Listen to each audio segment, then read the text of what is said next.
everyone, welcome to another exciting Spoilercast. I'm Captain Logan, and finally, we're going to chat for quite a while tonight, talking about Star Wars The Force Awakens. Here is the Crisis panel to talk to you tonight about The Force Awakens, and unfortunately, Manos is not here with us, but everybody else is, and we are so excited to be here, and so excited to finally get to talk about this movie. We've all seen it multiple times, and some of us have somehow, or rather, seen it more times than I thought there were hours in the day. So anyway, we're going to begin by introducing our panel. First of all, it's the magnanimous Dan Torrey. Hey, everybody. And too much time on his hands, it's our official chat moderator, Jackson Rasco. Buenos tardes. And it's the wonderful, lovely as always, TheCuriousLo. Hi, guys. With her incredible Star Wars sweater. That you might not be able to tell, but that look at that.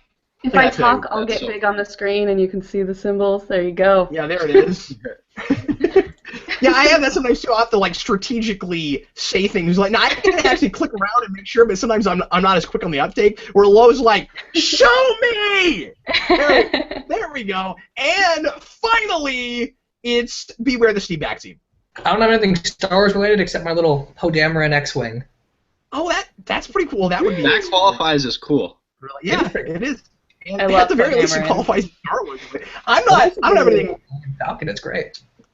Oh yeah, I don't have anything Star Wars related next to me right now either. But anyway, tonight we're going to do the chat a little bit different. Ignore what it says in the description. We have up to now been using the blue chat and discovered tonight that there is a what looks like a reliable, we'll find out, chat in the actual YouTube live stream. I started the show a different way than I usually do tonight, and apparently if you started on YouTube, you get a whole lot more bells and whistles than if you started on Google+. So anyway, please, if you want to chat with us tonight, just use the chat that you see right there. Don't worry about the blue chat. We're not going to be looking at the blue chat tonight, so I mean, like, if you're in there and chatting with people and you're having a good time chatting with them, feel free to keep using it. That's fine. I don't know moving forward if we will use it again, so I'll let folks know. But if this works really well, we'll just do it here because it's more convenient and everybody can see it. And I'm sure more people will chat with us because it's more convenient because they don't have to click on a link and go out and you know, it's funny the world we live in where people are like, I don't want to. I'm too lazy to click thing and then go over to this other thing, but we do kind of think that way sometimes. So anyway, use that, and Jackson Rasco will be moderating that and monitoring it, looking at it all night, and he will periodically feed us some questions and comments so that you folks can be involved, as we always like you and encourage you to be, and help us to facilitate the conversation. Is everybody ready to go? We're going to talk some Force Awakens.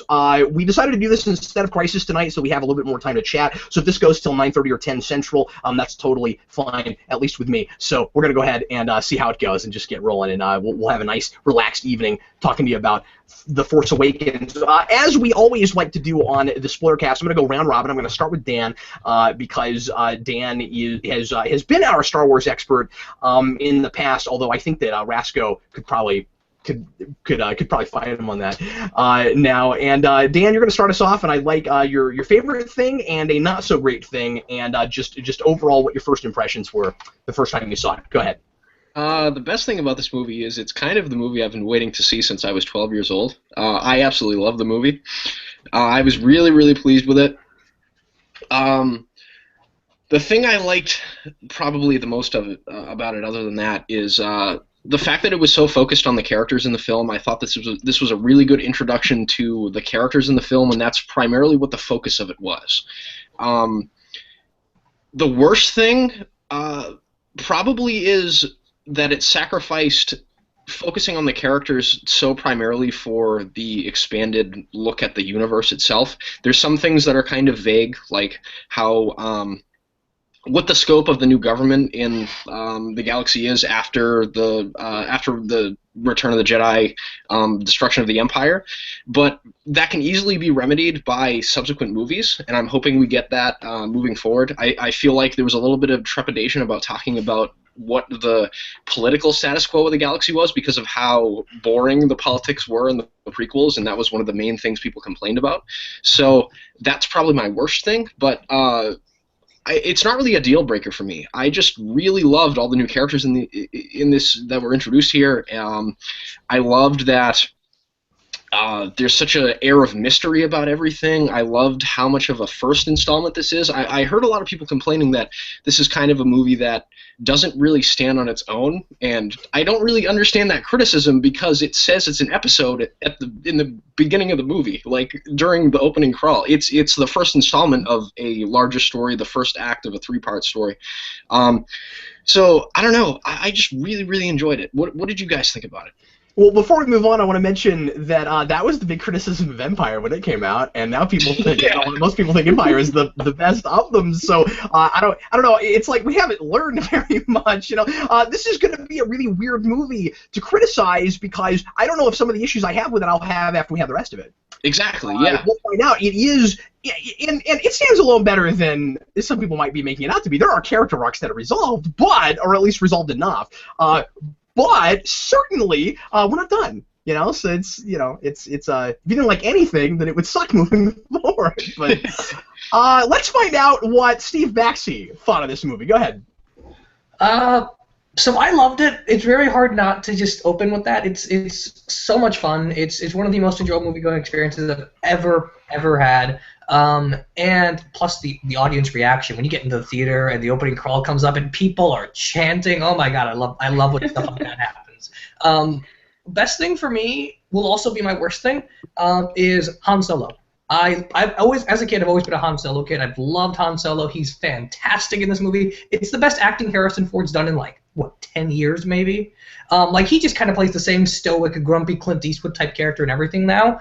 But he's back as Han Solo. He's so much that character again. He's playing it like that character aged to 30 years. There's actually some subtleties in the performance and all the parallels to what Luke was back in the old trilogy and kind of making him the new sort of Ben Kenobi type character, giving him the same sort of basically just reversing who Luke and Han were in the old trilogy, and finally resolving a lot of his dangling plot threads about his commitment issues and stuff like that. I thought all that was great.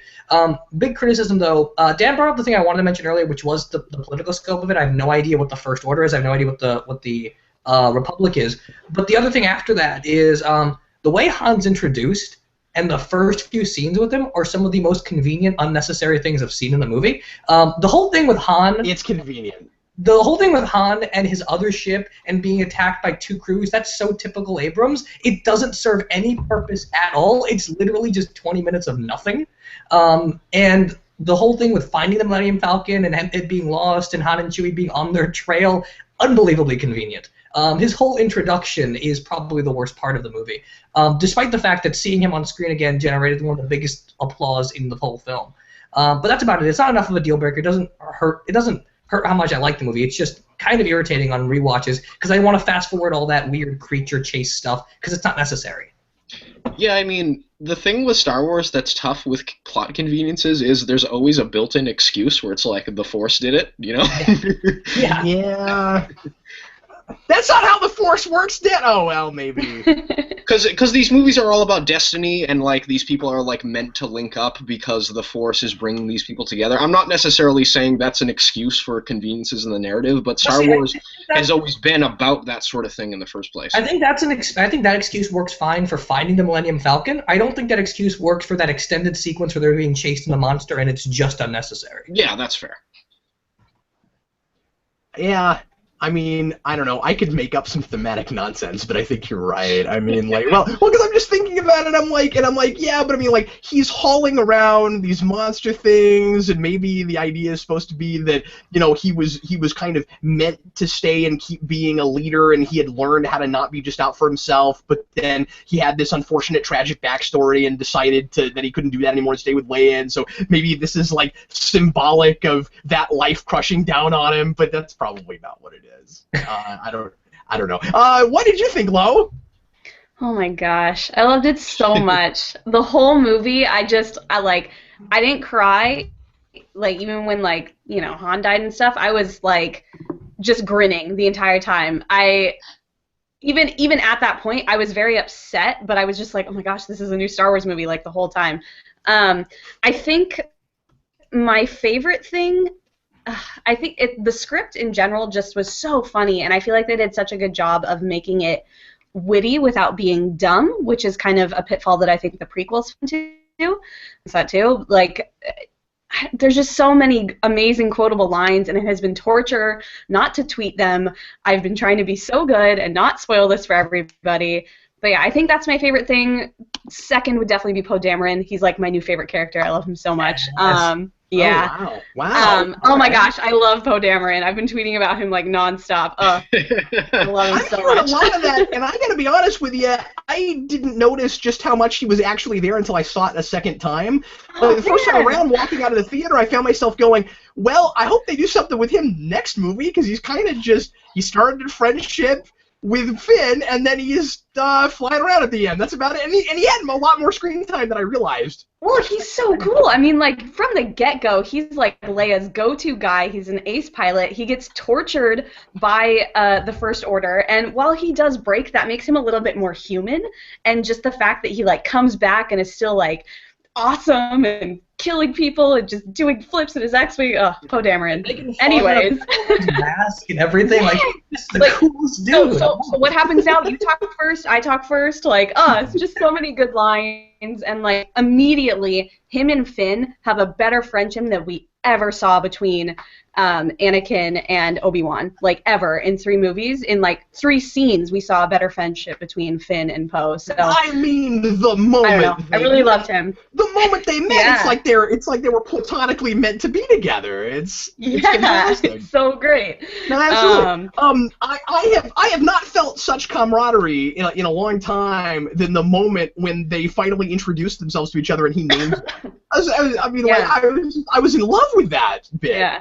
Super cool. My least favorite bit would kind of be echoing what Steve said about that whole sequence with Han and Chewie and Rey and Finn. It was cool. It's very entertaining, and I wouldn't care as much about it, and I would just take it as cool. It's a cool Star Wars sequence. If there weren't things that I feel like they could have expanded on more, like I would have liked to see another scene between Han and Leia just to kind of re-cement where their relationship was at, because we had like 1 conversation between the 2 of them, 2 conversations.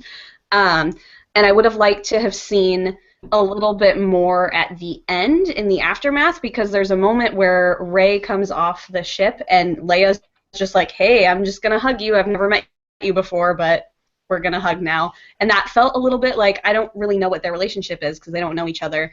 And there were just a couple things that felt like if they had a couple minutes there to like flesh it out, it would have made a little bit more.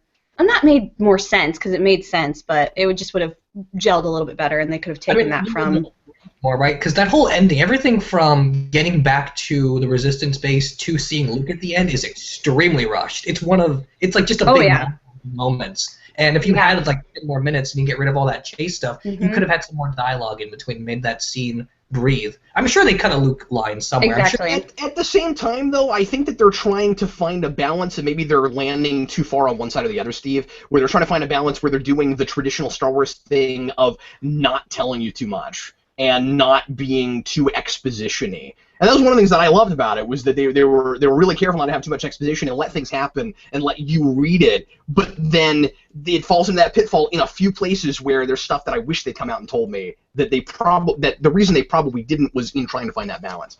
Yeah, I totally agree with Lo that the scene with Leia and Rey was kind of weird for a completely different reason. I thought that scene was really weird because they just returned from the big battle where Han Solo dies, and the 2 characters that know Han the most and have the most investment in that character are Chewbacca and Leia, and Chewbacca walks right past Leia and doesn't say anything. Yeah. That's a really good point. Heck, when they were together before, now we're not even told if they were ever married. Like, we don't even know that, but like when they were together, presuming they lived together, Chewbacca was probably their roommate. Like, he probably lived with them. I just thought it was really strange that Leia's like staring at Rey when like Han Solo's best friend gets off the ship and is just like, you know, boop-a-doop-a-doo, like just walking right past her. See, to Lo's criticism, and I will preface this with this is a joke, but Lo, she just embraced the Force Force? How do you know that they didn't have a long telepathic conversation on her way back and they know each other? Because the Force, yeah. Because the Force. But these are two characters where you could potentially say because of the Force, but we don't know that. It didn't tell us that, so I don't know. That's probably not what happened. But I mean, she felt his death, so they might have talked back about it because I mean, like she felt Luke saying Leia at the end of Empire. So I mean, like that could have happened. And that's another thing I wanted to bring up too. Like that scene could be remedied by future films. I mean, we'll get into this when we talk about other aspects of the film. But if Rey is Luke's daughter, that scene makes complete sense to me. Yeah, sure. Yeah. Rasco, what did you think, buddy? So my favorite thing about this movie was for sure the characters. I can say that I actually love every single one of the main characters, and I'd say Poe is more of like a secondary character, but I'll include him in that. I love every single one of the main characters, especially Finn and Kylo Ren. Finn is probably one of my favorite characters in anything now. He was so funny, and his character has so many interesting places to go moving forward, because he's in a good way such a clean slate. Like he doesn't have an identity really in the beginning. He doesn't even have a name. And by like the third act of the film, he has so much. And then when Rey goes off to presumably train with Luke, he essentially loses a big part of his identity that he's created for himself with his like friend that he's had this entire journey. And now it's like moving forward, he's almost like a clean slate again. So it's like a really weird kind of full circle character arc with Finn, where he gains a lot by the end, but in the same way, we have no idea where he's going to go in the next film. So for sure, Finn and all the characters were definitely the best part about the film. My least favorite part about the film, and this is something that I can't really say is my least favorite part about it, because the more times I've seen it, the more it's really started to grow on me. It's that when this movie, when we first got the first trailer for this film, I was hoping that this movie would not be treated as a movie that has happened, or like I was hoping the film wouldn't be so derivative of the original Star Wars. That was because the thing with me was that if you had made this movie right after Episode 6, right after Return of the Jedi, you would not have chose this to be the story, and this would not have been what they have done. And so in my head I was thinking I would really like this to just be the next episode of the story, whereas this feels more like the first part of a new trilogy in a way. I was hoping it would just continue on and be the next step. But when I got to the movie, I kind of let that go, because I was like, that's what I would like it to be, but it's not that.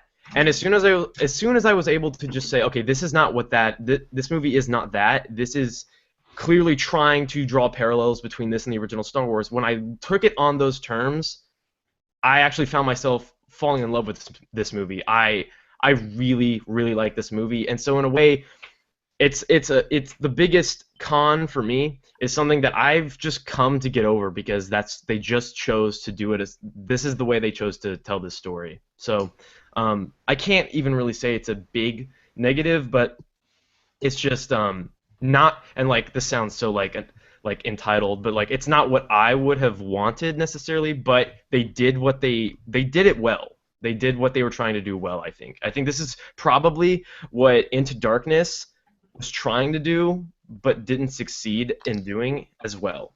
Yeah, turn that knife more, buddy. just turn it. Yeah, well, I'll talk a little bit about Star Trek when I get to my worst thing. But speaking of what you're talking about for a minute, just since we're there, and you guys feel free to jump in on this too, and then I'll say my piece real quick.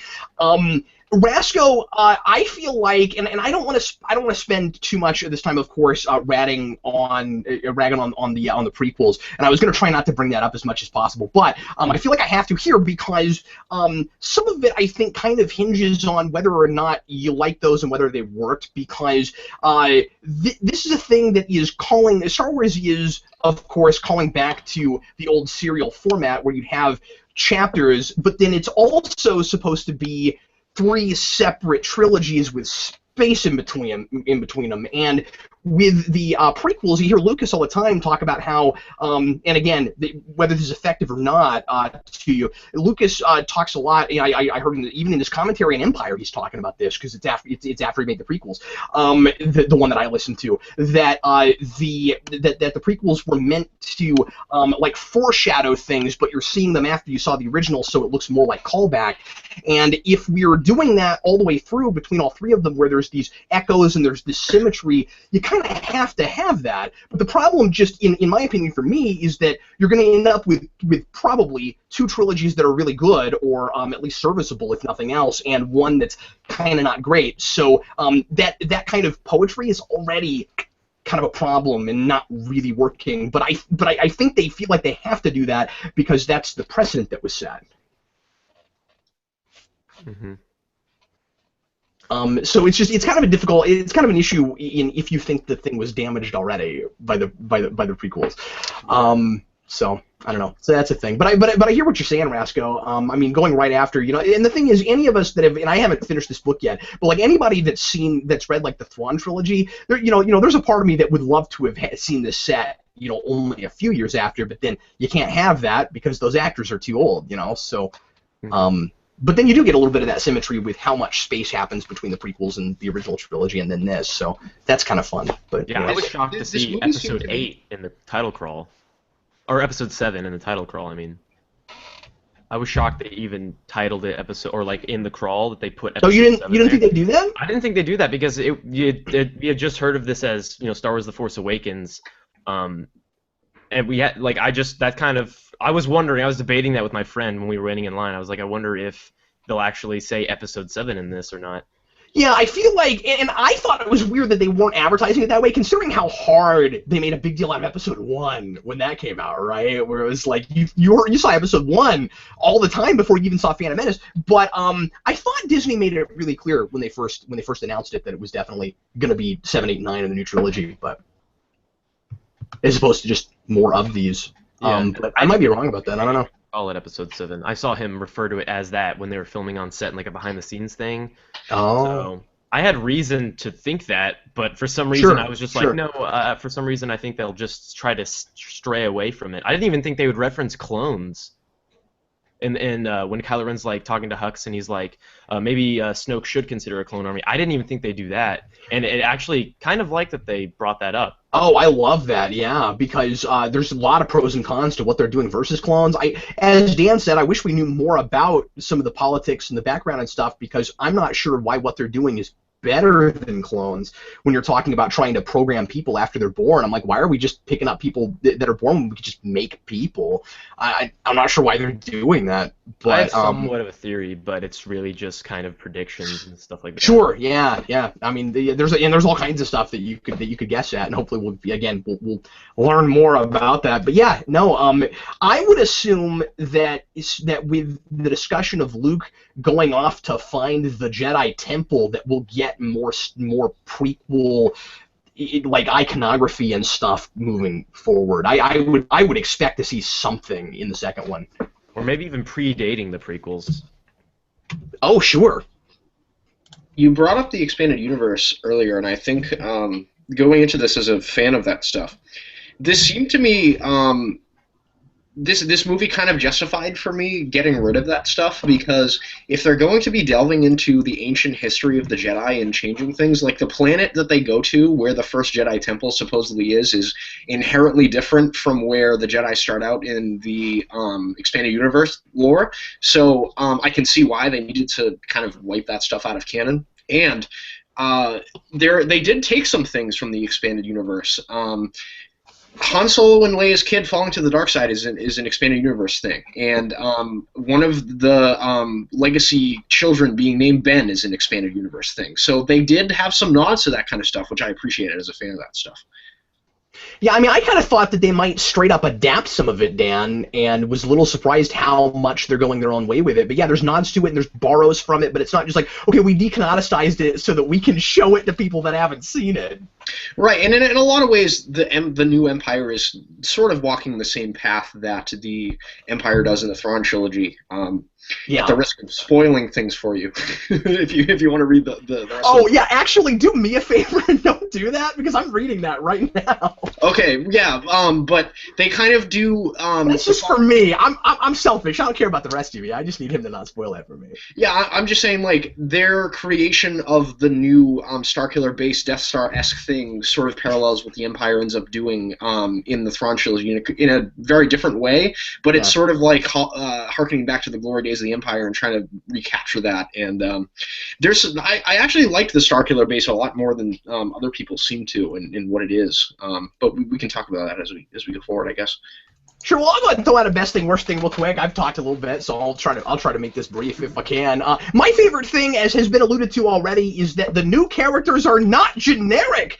I loved all of them, just like you guys are talking about, and felt like I was seeing brand new archetypes, especially with Rey.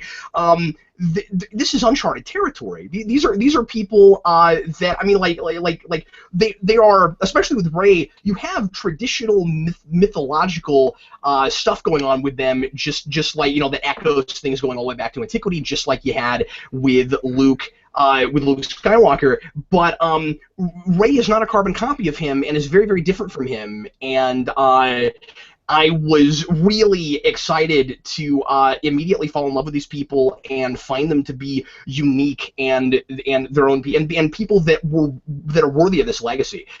Immediately, I mean, like, I figured it would take a couple of movies, you know, before they really won me over.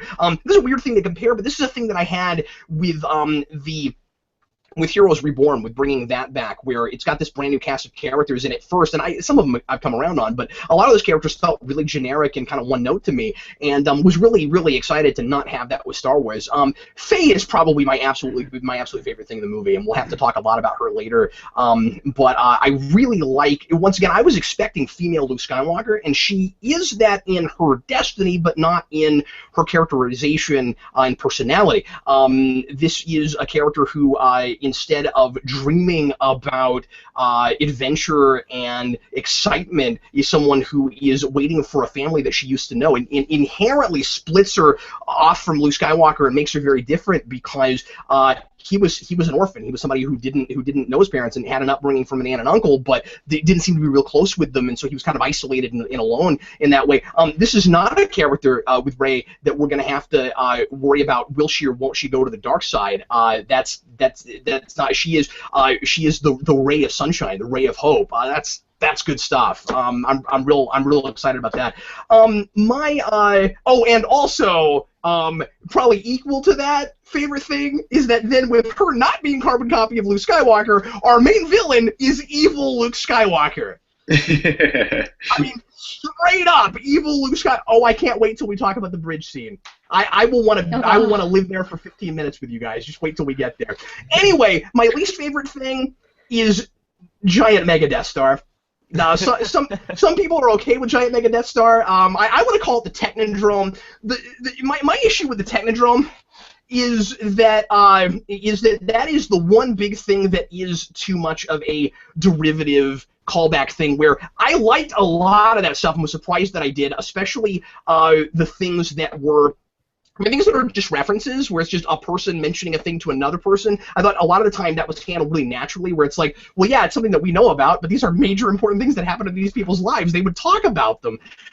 But with the Technodrome, the deal is that's a thing where it's just doing the same dramatic beat from original Star Wars to going all the way to it explodes and the Millennium Falcon flies away from it. Really? Okay. Yeah. And the thing about it is, you know, you had a lot of cool callback things that were like different in that were in a different context. So it was really sophisticated, because like the mirror of the Empire scene, like it's not even original Star Wars, it's Empire. with the death of Han Solo. That's something that's in an entirely different context. So I'm seeing a thing that I recognize, but I don't know where it's going because it's in a different context. So it actually helps to subvert my expectations as opposed to make it more tolerable.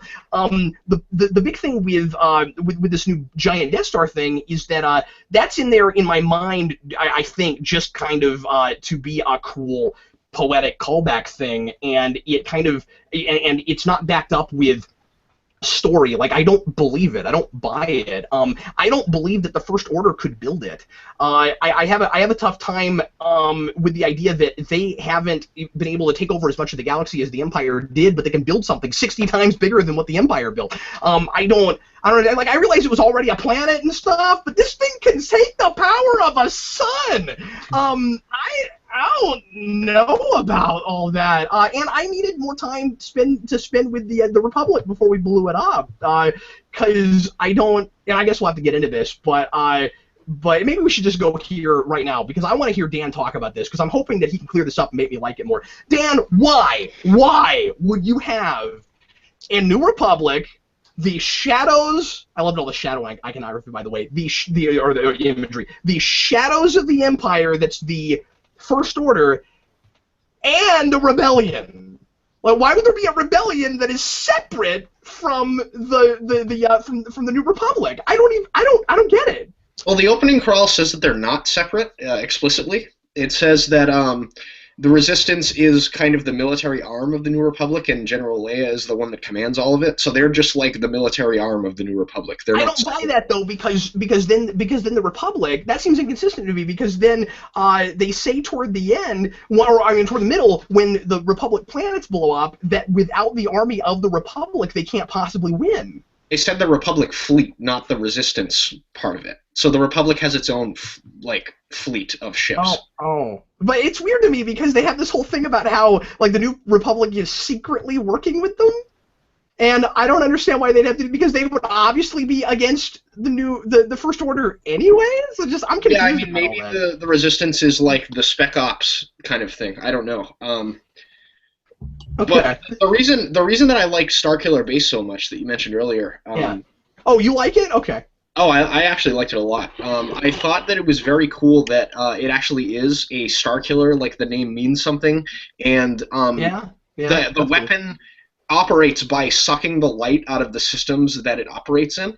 Yeah. It doesn't need to travel, and it can blow up multiple planets at once. So they eliminated all the flaws of the original Death Star except for the fact that it has one place that you have to shoot to blow it up. And I love that Han's like, oh no, there's always one of those. Yeah, I just like the thematic implications of the weapon that's sort of representative of what Kylo Ren is. He's just thematically it's cool. I just don't know if I buy that they could build it. I mean, I don't know. Structurally, it's a less complicated structure because it's just a weapon built around a planet rather than an entire infrastructure. But how much power would you need to suck a sun into you? I don't know. I mean, it's not explicit, and it doesn't really solar power. Rasco, that's awesome. Brandon Grimm, I saw this with Brandon yesterday, and he brought up this hilarious thing, which is where you get into this weird place where Star Wars is more fantasy than it is science fiction, so you almost can't make this criticism. But he looks at me while we're watching it, and he goes, "Now wait a minute. If you took a sun out of a solar system, all the planets would just fall out of orbit." And then I looked at him and I said, yeah, wait a minute. Now, if this was like actual physics and science, why would you need it to shoot anything? That's a weapon already. Like, you just take the sun out and then the solar system all falls apart. The end. You're done. Yeah, I think that was the idea as to why the planet that it's built on is all ice too, because a planet without a sun would inherently just be really cold and barren. Which I thought was but all the planets still stay in orbit. Like, they don't just fall out of the sky. It's hilarious. And then I looked at him and I said, well, maybe the Force keeps planets in orbit. Yeah, they wouldn't just suddenly go off in a direction. It would happen like slowly. They would just drift. Well, yes, I know, but everybody would die. And yeah, and I like the fact that the Starkiller Base is an unsustainable weapon. Like the First Order, just like the Dark Side. You destroy all these suns in the interest of attaining power to overcome the Republic. But what happens when all of the suns are used up. You have no galaxy to rule over in the first place. You've exploited all this power at what cost? And that's what I kind of liked about the implications of the weapon. I thought it was kind of cool. Yeah, okay, well, I mean, you're winning me over a little bit on it, just that they're at least thinking. I mean, yeah. Okay, all right. Okay. Well, like, I don't know. Look, I think they could have made a better argument in the movie explicitly saying, like, it's more than just a bigger Death Star in that one scene, because if you actually pay attention, it's kind of cool, but they I don't had to watch it a second time before I realized it was even a planet. But it's not explicitly said to the audience, so I think that's missed on a lot of people. I also want to know if the planet, and it's gotta be, but the reason I question it is we had a lot of duplicate-looking planets in this, Dan, where we had like a stand-in for a lot of regular Star Wars planets that weren't those planets. Was that city planet Coruscant? And I really wish we knew. My big question too, because I when I saw it the first time, I leaned over to my friend. I was like, "Is that supposed to be Coruscant?" Because the capital of the Republic just got destroyed, and I would assume, if we're going with expanded universe lore and even the lore of the prequels, I don't know if the rebellion took over Coruscant and made it its capital after the Empire collapsed. I mean, we just don't know what kind of city planet that is. I would assume maybe there's other city planets out there somewhere, but who knows? At this point, I was on Reddit. We have no idea. I was on Reddit and people were talking about that, and I have no idea if this is correct, but I saw people saying it was something Prime. And I don't remember the first word, but the planet that was shown. Oh, somebody in the chat just said Hayden Prime. Hayden Christensen Prime? Because I thought it was Coruscant too, and then I literally went looking because I was like, really? Did they destroy Coruscant? And then you could see that people were like, no, it's not Coruscant. It's something else. And I think that's cleared up in the comics, maybe? I don't remember. I have too. Well, they haven't done any comics yet set in that period. I wanted it to be Coruscant for two reasons. First of all, unless that's not the planet that they're operating the New Republic from, and then whatever. But if it is, first of all, obviously that's the system that they would target. Secondly, if we blew up a major Star Wars planet, if we blew up Coruscant, then Abrams has made my favorite thing and Dan's favorite thing even now. Because he blew up Vulcan, and then he blew up Coruscant. So I really need it to be Coruscant. I really need it to be Coruscant, see? Raven. Yeah, and I haven't read the Star Wars Aftermath novel yet. I'm hopefully going to buy that after Christmas time happens. But that book might establish where the New Republic sets their capital, and that might be where people are drawing that conclusion that you mentioned, Lo, about as well. I'm not sure. Apparently there's a lot of stuff in not only the Aftermath novel, but other expanded universe stuff that takes place around the original trilogy that explains stuff in this movie. Like, Max von Sydow's in this movie for all of 30 seconds in the opening, but apparently he is a teacher and someone that works with Luke Skywalker to set up his Jedi Academy. And he has a line about that early on. We just don't have any context for it yet.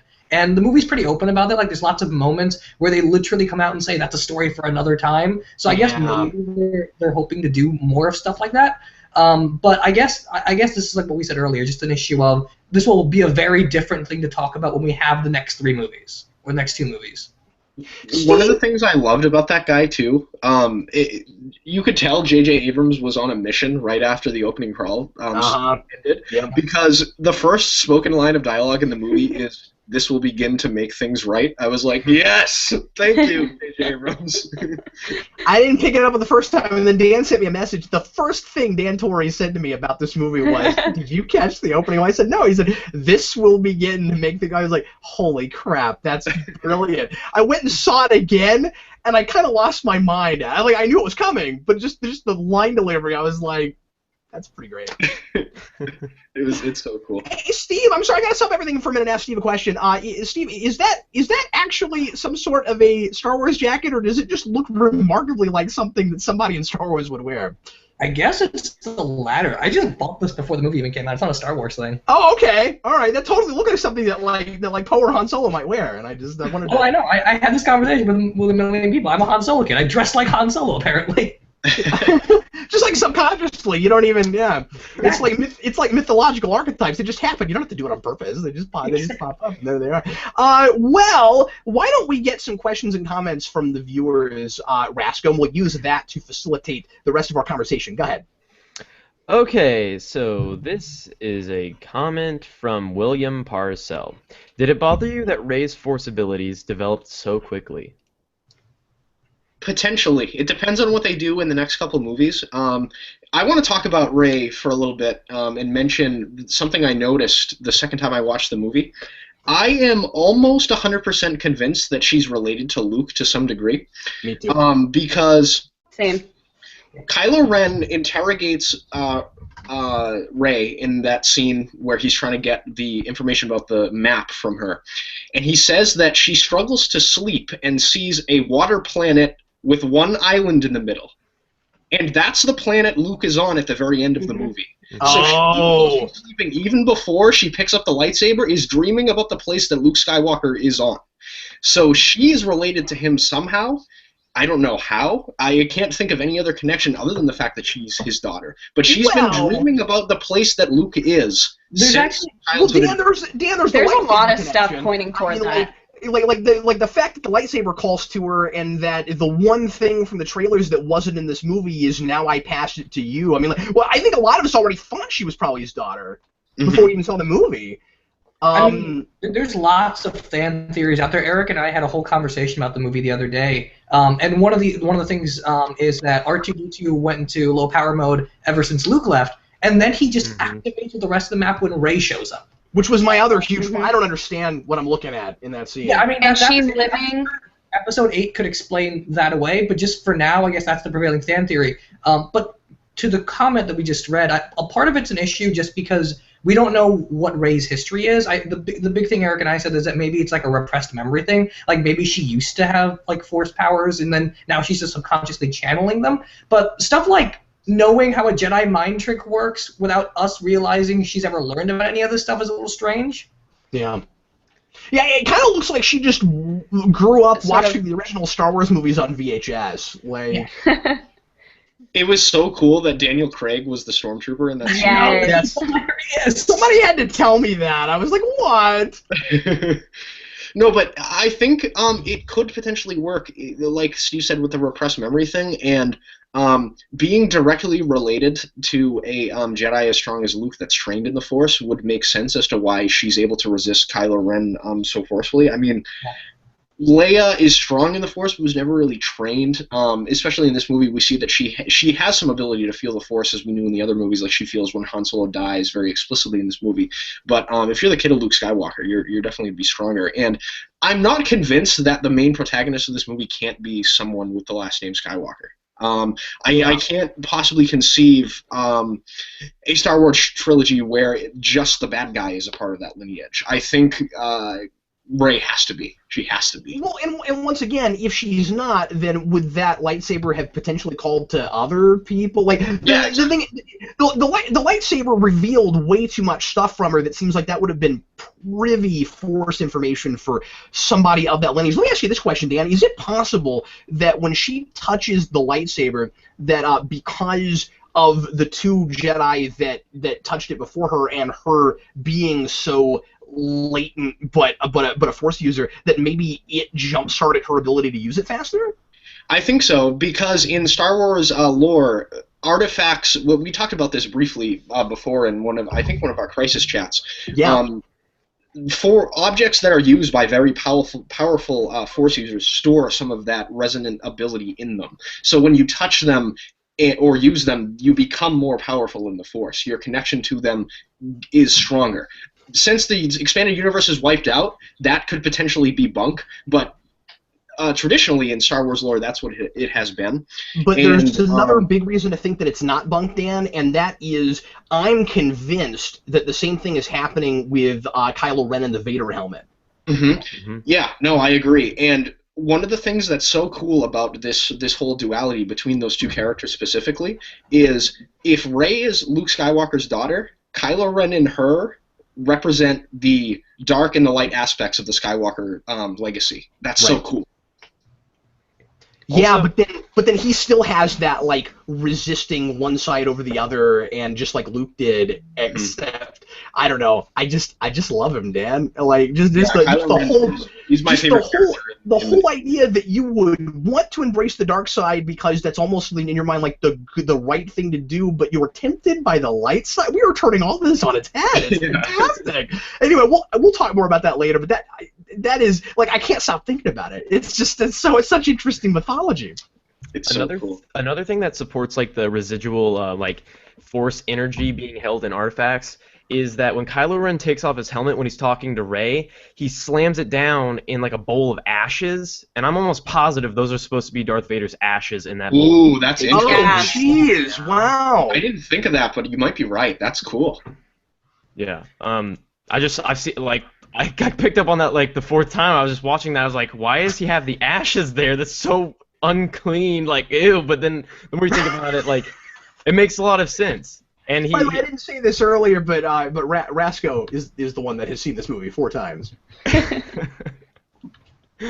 sorry. Good job, Rasco.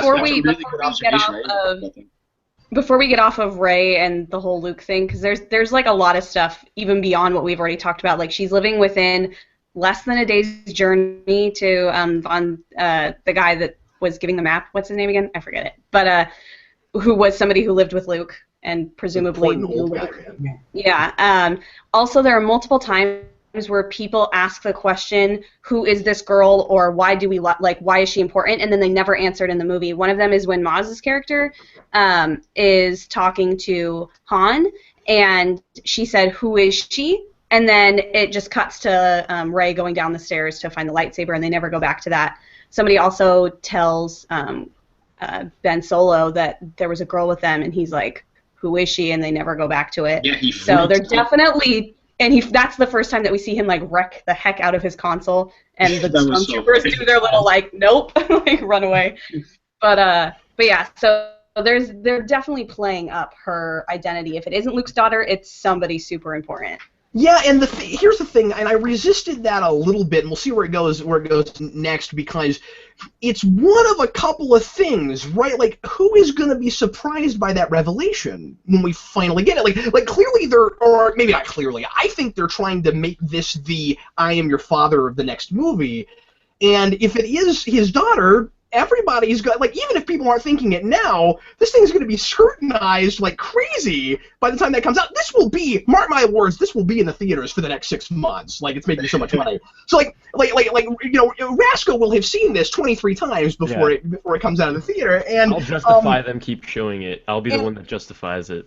Yeah, and because of that, yeah, but you won't get the world record, buddy. There will be somebody that sees this movie 2,000 times, and the thing is, because of that, everyone will have, even if they didn't think of it themselves, have heard the theory. Oh, it's probably Luke. So if it is that, or even if it was, and this, I don't think this is gonna be what it is. The other prevailing theory that I don't think should be prevailing is that they are doing the twin thing, and that that she's also Luke or Han and Leia's daughter. And I don't see that. But if it's either of those, who will be surprised? I mean, I don't know. I wasn't surprised by very much in this movie. I kind of called most of the plot points after doing that prediction thing we did on the trailer. I should never have done that with you, Dan. Because, and Sarah kept going, what? I was like, nah, Dan told me about that already. but I still loved every aspect of the movie because the story worked really well. Yeah, definitely, sure. I mean, I don't necessarily need to be surprised as long as the story works. Now, if they can surprise me and make the story work in a really interesting way at the same time, that would be best case scenario. But I don't know where else you go with it. You know? Yeah, that's what I'm saying. I think it's a little bit counterintuitive not to reveal it to us here if you want to, like because you want to try to make it a big giant thing. And I don't.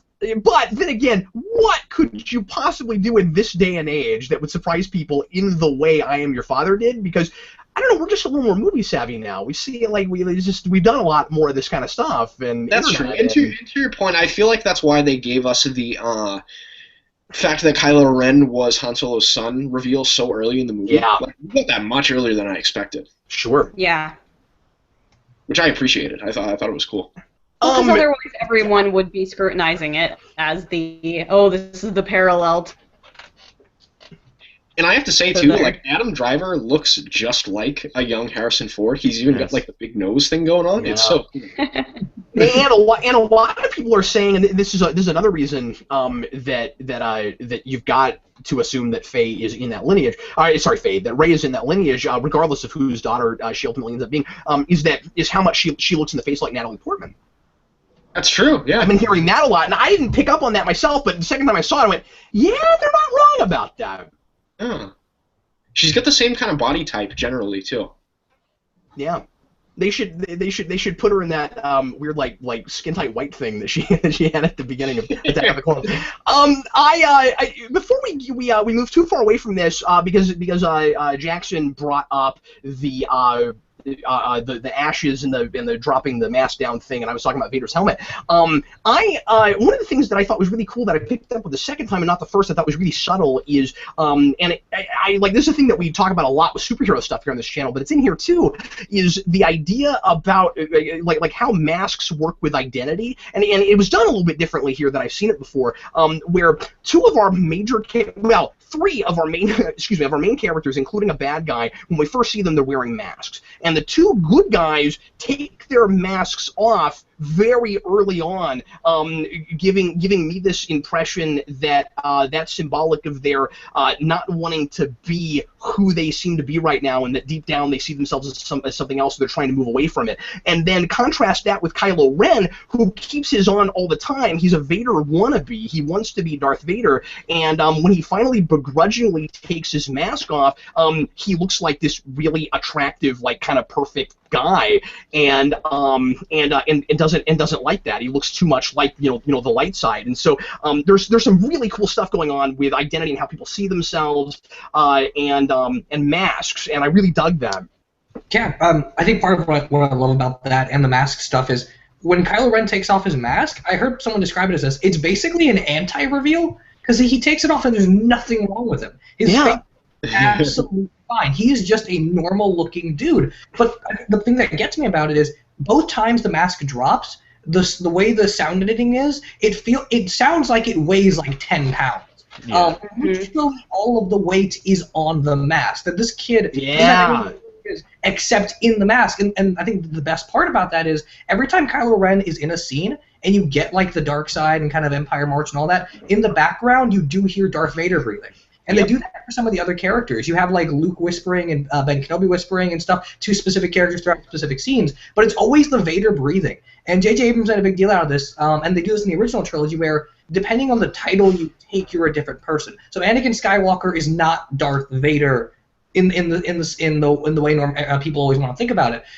So the fact that Han and Leia talk about the fact that Ben has Vader in him and not Anakin, and the fact that Kylo Ren wants to say that he's Vader's grandson, not Anakin's, I think all that's exceptionally fascinating. Particularly because Kylo Ren is so absolutely unstable. He is the anti-Anakin Skywalker. It's comedic when he's like slashing everything and people are walking as expected, but I mean that just sets the precedent. This guy is a spoiled kid who idolizes someone he doesn't necessarily understand, and he gets angry about everything. I love how much they're able to turn the prequels on their head in that way, but then also make us understand why Darth Vader's influence would cause that on a person.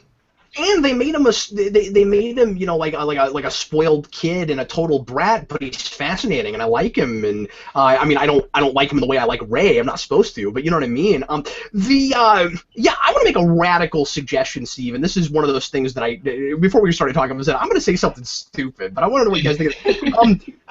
I'm having a really tough time imagining that when Kylo Ren is talking to Darth Vader, that there's not more going on there than his just idolizing a dead person. I kind of think we maybe have not seen the last of Darth Vader. Yeah, I have this notion that Darth Vader is probably going to be talking to him, or it's going to be in his head or something like that. And I've been wrestling with that because we know that he finally chooses the light side at the end, and that as a Force ghost, he's a good guy again, and with the light side, and in the afterlife with Ben Kenobi and Yoda. But to your point about identity, is it possible that there's a split that happens, and that you could have an evil one and like an evil Force Ghost version and a good Force Ghost version? Like in Star Wars lore, Sith Force Ghosts do exist. Yeah, I mean, in the expanded universe, there's moments here and there when you can flash all the way forward into like legacy stuff. Where there's an Anakin Force Ghost, but there's also a Darth Vader Force Ghost. The only difference is that the Anakin. Oh my goodness! Really? So they could be doing that? Yeah. The only difference is that the Anakin Force Ghost can show up anywhere, and the Darth Vader Force Ghost appears depending on what location or what object you're using. So it's more it's less in the world than the Anakin one is. Well, that sounds like that might be precisely what they're doing then. I've been seeing a lot of people, and I saw this a minute ago in the chat, saying, where in the world did he get the helmet? Where does he get, like, and if he got the ashes, where did he get the ashes? My prediction is that we'll find out in the next movie that Luke Skywalker gave him that mask as, like, a point and an object lesson, and that part of the reason that he blames himself for him going dark is that he feels like, this is just a guess, but is that he feels like by telling him about Darth Vader, he accidentally made him hero worship him, and that's what seduced him to the dark side. Yeah, I'm so excited to see Luke and Kylo Ren's relationship, because there's that line with Leia when she's talking to Han, and Han says, if Luke couldn't get to him, how am I supposed to? And then Leia's like, Luke's a Jedi, you're his father. His father. And so and also he's an apprentice of Luke. So that's like, for me, I'm just so excited to see where they go with Luke and why he chose the same sort of exile that Yoda had.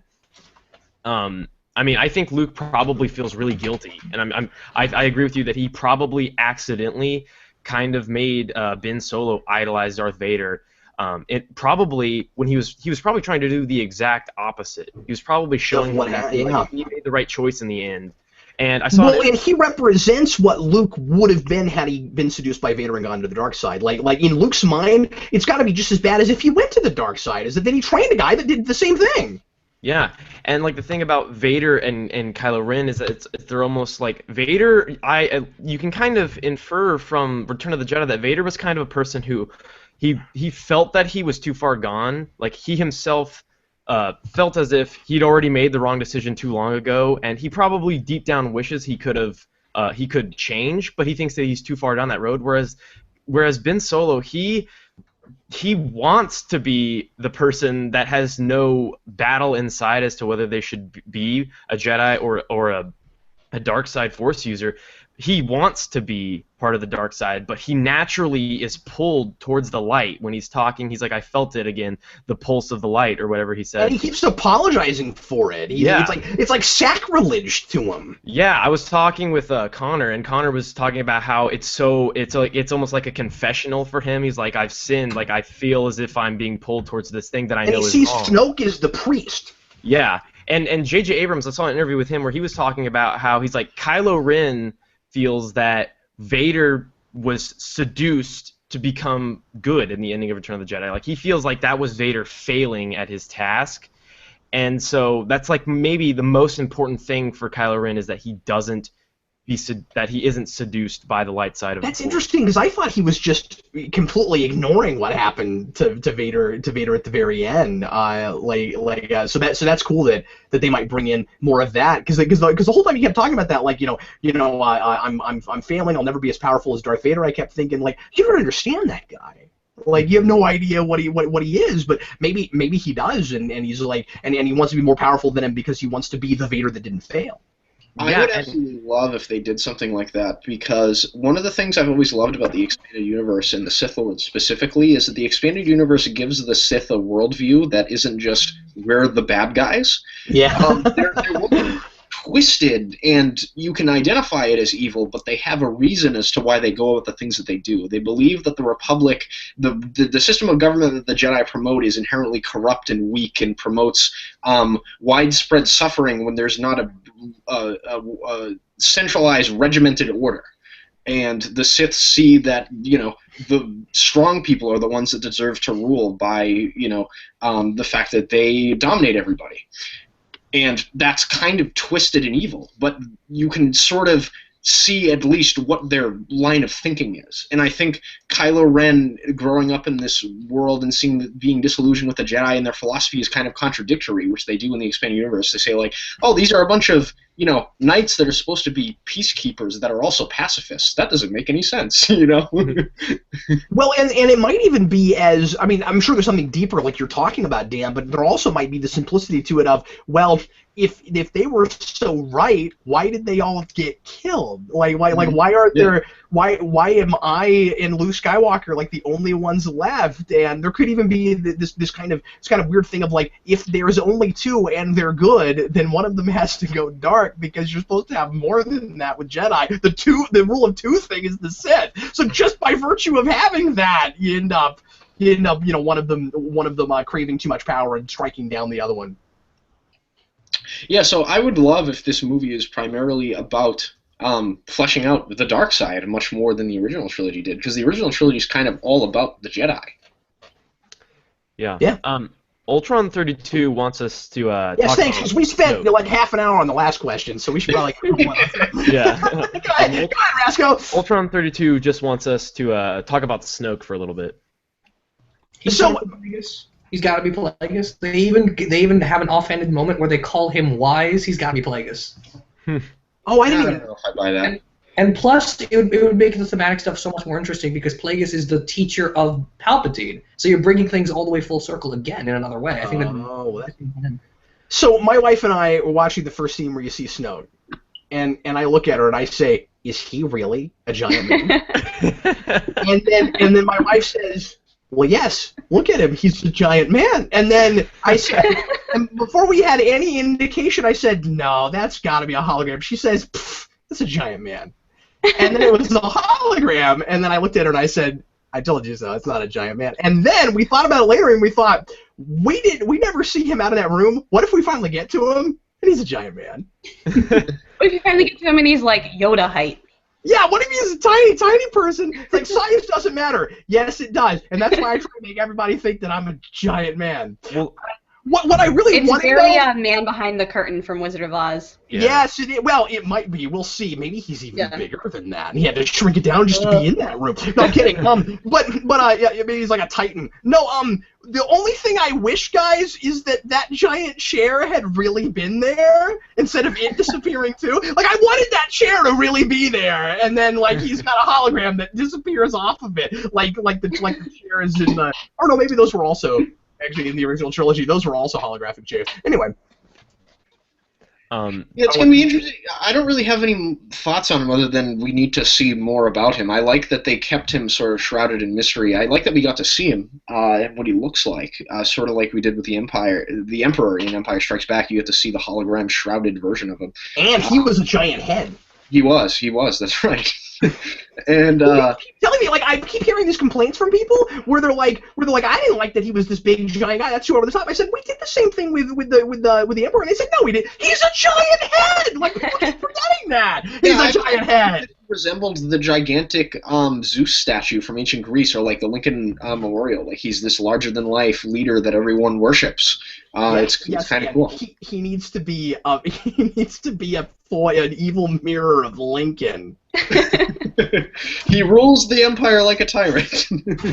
He suspends habeas corpus, but anyway. I think that when we actually do get to see Snoke, I actually think that he is going to be a lot smaller. I think it's like he's compensating, and I think that he's giving off this larger than life persona that he doesn't really have in real life. And I think that they're maybe doing a parallel between him and Kylo Ren, and that maybe they're both people that have like kind of like a superiority complex or an inferiority complex, where like Kylo Ren, maybe it's that the dark side, its best weapon to seduce someone is them feeling like they're not powerful enough. And I kind of feel that with Snoke, because if he is smaller when we get to see him, it's almost like he feels the need to put on this bigger persona. But if you can draw parallels between Anakin and Kylo Ren, because Rey says, you're afraid you'll never be as powerful as Darth Vader. Anakin was also afraid that he wasn't going to be powerful enough to save Padme. Yep. And that he needed more power. So it's almost like they feel as if, and I think they're going to do a parallel between maybe Anakin, Snoke, and Kylo Ren, and that they are people that maybe feel as if they're not as powerful as they need to be. Yeah, and I mean, I if don't you know look how at reliable it, Wookiee is, but he's basically just like a crippled old gray dude. He doesn't look that strong. It's all in the presentation of that hologram that the power comes in. Yeah. Yeah, I don't know how reliable Wikipedia is, but I did Wookiee him after I saw the movie, and it does say that he's 7 feet tall. Sorry, I said what now? It said that he's 7 feet tall.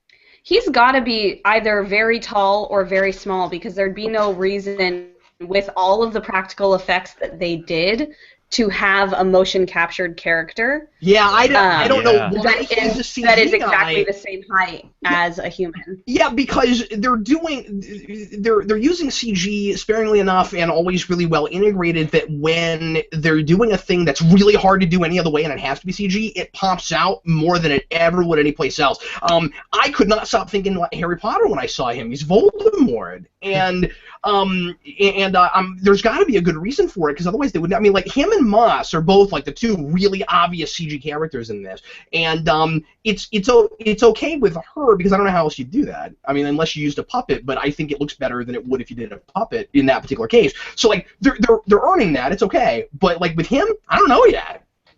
Yeah. Yeah, I just think we need to know more about him to draw any sort of conclusions about anything related to him.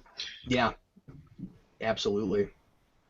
Okay, give us some more questions and comments, Rasco, and I'm sure the viewers will help us make sure that we cover all the major stuff we need to cover. Go ahead. Okay, this is from Michael McAllister. He says, "Why did Finn's actor need to use an American accent? Rey didn't."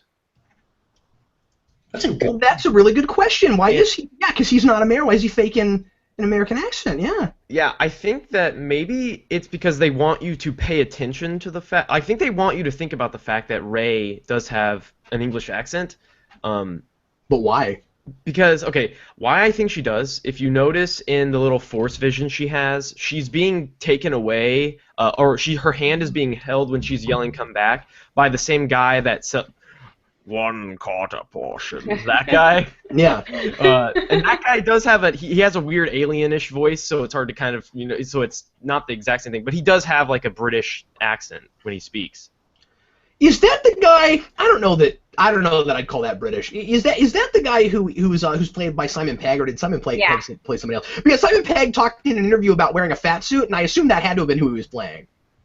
It was him, which is interesting because it looks like his head or face is CGI, but that's cool that they at least use some practicality there with the big fat suit. Yeah. And that means that Simon Pegg needs to do more cartoon voiceover because he's great at voice modulation. You'd never know that with Simon Pegg. You never know it. I think he faked an American accent just because in previous movies everyone in Star Wars is either British or American. Mm-hmm. I think that's you can't have too many British good guys, Dan. Like you're only allowed to have one. Okay, you had Obi-Wan, and that was it. So you got it. So she gets to have that accent, but I'm glad they didn't make her fake an accent because her voice is glorious. Yeah, she is. Thank God they let her do it because I mean she has such a beautiful voice. I wonder if she sings. I have a hard time imagining She has a lovely voice. I have a hard time imagining that woman doesn't sing. What a lovely... Yeah. Can we get her doing the national anthem right before football players fall to their doom while they're running across a football field with ground falling behind them and not noticing that the ground is shaking while they're running a football? I'm going to be reviewing that soon. Well, and I'm pretty sure... I've only seen John Boyega in Attack the Block, and he has a London accent in that, and I'm not sure if he does in real life because I haven't watched a ton of stuff with him. I've seen interviews with him. That's and a London accent is very different than a just sort of like a regular like British accent. So he would be using an accent anyway, so why not do something very different than what he's maybe done in other movies? And I think if I can remember correctly, maybe I'm probably wrong about this. I'm just thinking off the top of my head. But all the Imperial people in the original trilogy have American accents, don't they? For Leia when she kind of decides to. Randomly. Did you say Imperials or Rebels? Imperials. Oh, sorry. No, the Imperials mostly have British accents, don't they? You have a lot of British guys. No, not from what I remember. Most of the Stormtroopers are American, Tarkin's American, Vader's American, Palpatine's American. Well, that's true, but then there are some.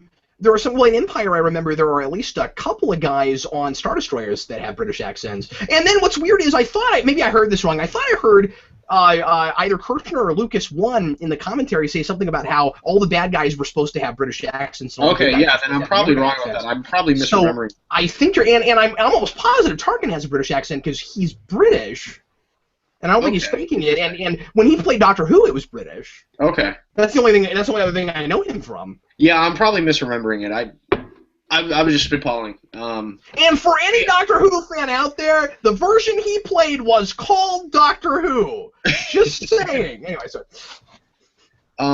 But yeah, I don't think there's any like profound reason as to why. I don't know.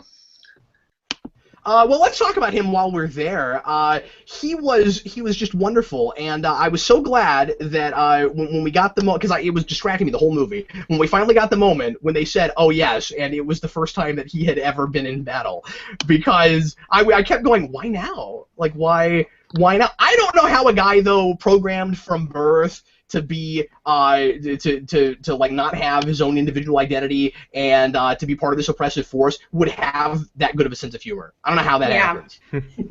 That was almost gonna be my negative at the beginning, was that he's just too quickly like so witty. Like, you got a boyfriend? Hot boyfriend? Do you have a boyfriend? Like, yeah, how do you know what that is? I don't know where that comes from, and also he knows too much about the galaxy. Right? Oh yeah, like he already idolizes like Luke Skywalker and Han Solo.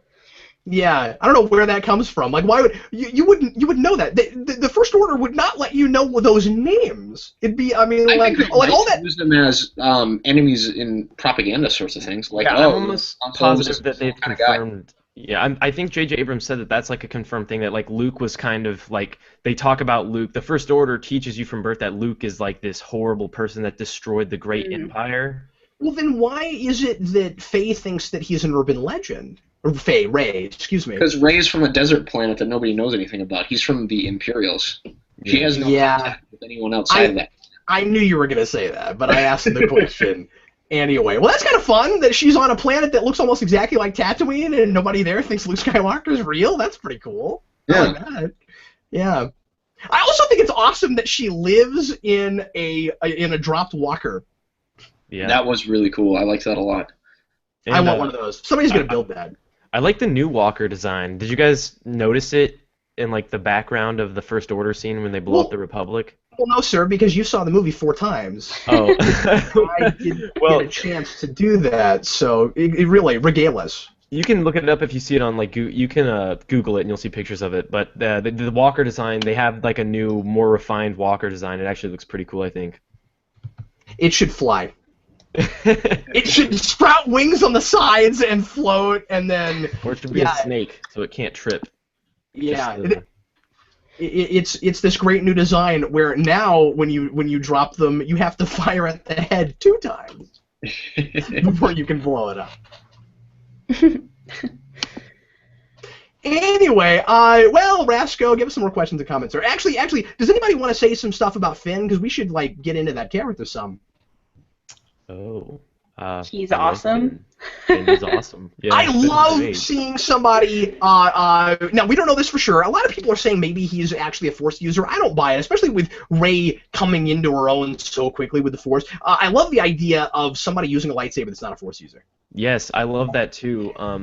That goes back to what I kind of said earlier with it's almost like he's built up like he's going to be this trilogy's Jedi for a little bit, and then once you kind of towards the like, you know, I'll say beginning of the 3rd act, you're kind of like, okay, this is going to be Rey's story of becoming a Jedi, it seems.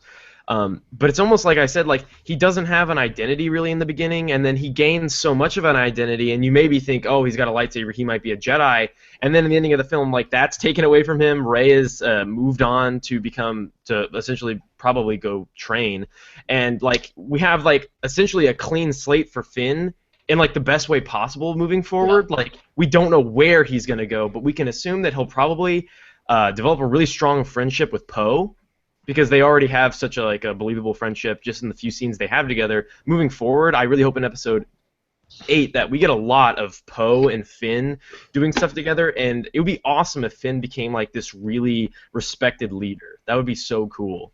I just hope that he doesn't wake up with amnesia.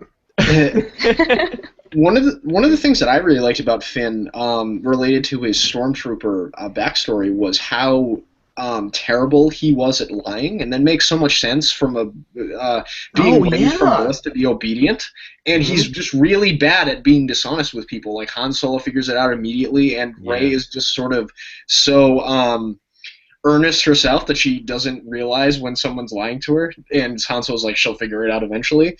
I really like that about him, and it's really endearing. and I bought their connection as kind of whatever they're supposed to be in this, as friends, couple, whatever that ends up developing into. I bought their connection almost instantly because they're both reluctant heroes in this. They're reluctant to be the characters that will take any action against the larger threat that they're facing. Yeah, and at the same time, he does still have a lot of, like, in some ways, like good Luke Skywalker in him, in that if he had found the lightsaber, he would have immediately, I think, gone, you know, the direction that she's resisting. I think he's resisting, like, what he's having to do, but I also think that he kind of, in some ways, I think, kind of wishes he could be her. Yeah, that's possible. I think. I kind of do want them to get together. They're playing that up like that might end up being the thing they do. And if she has to be somebody that has a love interest, I hope he is hers. And I gotta say it that way because she's like kind of, you know, she's kind of our big hero for this. So it would be more like he's her love interest as opposed to the other way around. On the other hand, I'd also be fine with us never broaching that at all with her, just like with Luke. Maybe her and Poe end up being the thing. I don't know. But yeah, it'd be interesting to see what they do, especially since like in the original movie, Luke and Leia seem like they're a thing, and then that never happens either. You know? Yeah, exactly. They were doing that, and I don't want us to have this feeling that just because she's a girl, she has to get with somebody. Mm-hmm. But that doesn't mean that we should completely rule it out either. We're doing a lot of really great, like, strong female character stuff without playing it on too thick. I loved all of the, like, don't hold my hand stuff and all that. Like, that wasn't too... I don't think that was too much of, like, a, you know, anti-chivalry thing or anything. I think it was a lot more of just... She's really capable, and I don't know how much it had to do with that. One of the funniest moments in the whole movie is when he gets knocked out cold and wakes up, and the first thing he says is, "Are you okay?" Yeah, and I think that's a big thing. Like, she's my first friend, maybe, and like, so he's like so concerned about no matter like that's so like if you don't have an identity for so long, like Finn, the first time you make a friend, you have such a connection with them. You want nothing bad to happen to them at all. He's like a first or second grader, right? Like, yeah, it's not a I'm the guy and you're a girl thing. It's if you're in first or second grade, you're walking around with your best friend holding hands all the time. That's what it is. Yeah. Wow, good job, Brasco. That was really good, buddy. Yeah, you've earned your pay for the day, buddy. That was really good. All right. So, how about some questions and comments, man? Okay. This is from Blue Winged Panther 12. Thoughts on General Hux? Who? What? He was delightfully evil. Amazing. His speech, I was like, oh, that guy! Whoa, this guy's like so over the top, that guy! Oh my god! I loved it! I didn't realize that we were about to blow up planets in that scene, and I was like, why is he losing his mind right now? Yeah. There was definitely some Hitler shrieking in his speech there. He sounded rather German by the end. Yes. But yeah, he was great. I loved the tenuous relationship he has with Kylo Ren because it's they're trying to make him the new Tarkin, and him and Kylo Ren have the polar opposite relationship that Vader and Tarkin have, where they're kind of like they work together and they respect each other. These two people hate each other. They don't like each other at all. True. And But if it wasn't already a big like Nazi thing, they all put up their hands at the end of the speech. Yeah. Like, very obviously. Where did Dan go? I don't know, but he turned off his microphone, so he's got to be doing something important. Maybe he come back in costume or something. To go to the loo or something. Hey, Steve, we haven't heard from you in a while. Say something insightful. Hux is awesome. I really like that actor. I didn't think I would. I thought he was going to be what Kylo Ren was, which is kind of a whiny teenager with too much power. But they make that interesting. But he's a little bit more mature than that. And I like how much of a back and forth not only those two characters have, but their relationship with Snoke, and the idea that they're both looking for approval in him, and so Snoke almost is like just a transcendent figure of authority that everyone's looking to get stronger no matter what the means is, and Hux and Kylo just tend to disagree on what's more important. One just thinking it's sheer military force, the other one thinking it's the Force. I thought all that was really interesting, and I hope they do more with them going forward, because there was this big thing about all these new characters like Captain Phasma and Hux, and Phasma gets nothing. Phasma's the butt of a joke by the end of the movie, and Hux is cool, but we don't get too much with him personality-wise aside from his disagreements. So I really hope Episode 8 keeps up with that, because the original trilogy had that where you get the first episode with Tarkin and he's great, and then he just kind of disappears. And I don't want that to happen with Hux. I'd like to relay for you guys another argument I had with my wife through part of the movie and then even afterwards, which is she swore up and down that Phasma was a robot. And the first time we see Phasma, because that Stormtrooper outfit is so totally different, and because she sounds a little bit more raspy and mechanical, maybe not raspy, but mechanical, we both for a minute were like, maybe she's like a droid, and like clearly she's wearing that because like she's like the leader of the whole base or whatever. But then later on, she's clearly not when I think Finn says, I'm going to knock that bucket off your head. And then I'm like, well, she's not a robot. But Sarah missed that. So we've been arguing all week about whether or not Phasma is a robot. Phasma's not a robot! And then watch her be a robot. I saw some like speculation theories that maybe General Hux was the son of Luke Skywalker a while back. What? And I was like, that's really random.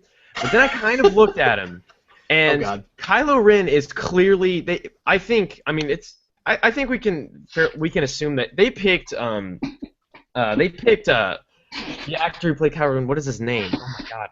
Adam Driver. They picked Adam Driver. He looks like Harrison Ford. There is very distinct features that they both have. If you look at what's his name? Is his name Donald Gleason? Yes. He does look like it's not like straight up, but he does have some characteristics that look similar to Mark Hamill. Okay, if Rey is Luke's daughter, and he had to have had like a wife at some point or a lover, and Mara Jade has red hair. If they decide to do her, that's a crazy theory, but it could still work because Hux has red hair. So yeah, I think that's really crazy.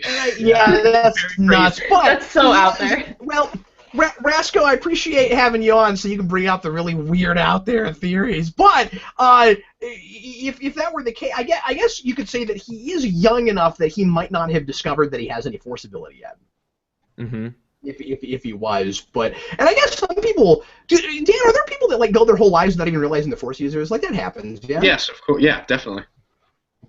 Yeah, of course. I don't know anything about Star Wars, Dan. I'm just saying, like, there, in other things we've seen, people that are Force sensitive that just never are given Jedi training.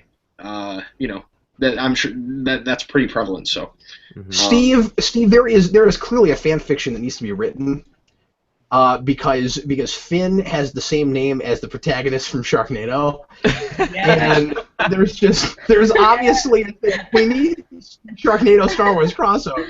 And as soon as we found out in the pre-materials that we had a guy named Finn, I was like, really? The protagonist from Sharknado? Okay. You see, Starkiller Base's residual radiation creates a Sharknado thousands of years into the future on Earth. And Finn decides to go to Earth early and has children that eventually go out to be Finn in that movie. And the reason that Sharknado keeps chasing the main character is because he is like a long distant relative, and like the Finn in this is his ancestor, and then it's like this Force thing, and it chases him on purpose. So it was a revenge thing, like I suggested. And that's why weird objects constantly come back at the end. It's all the will of the Force.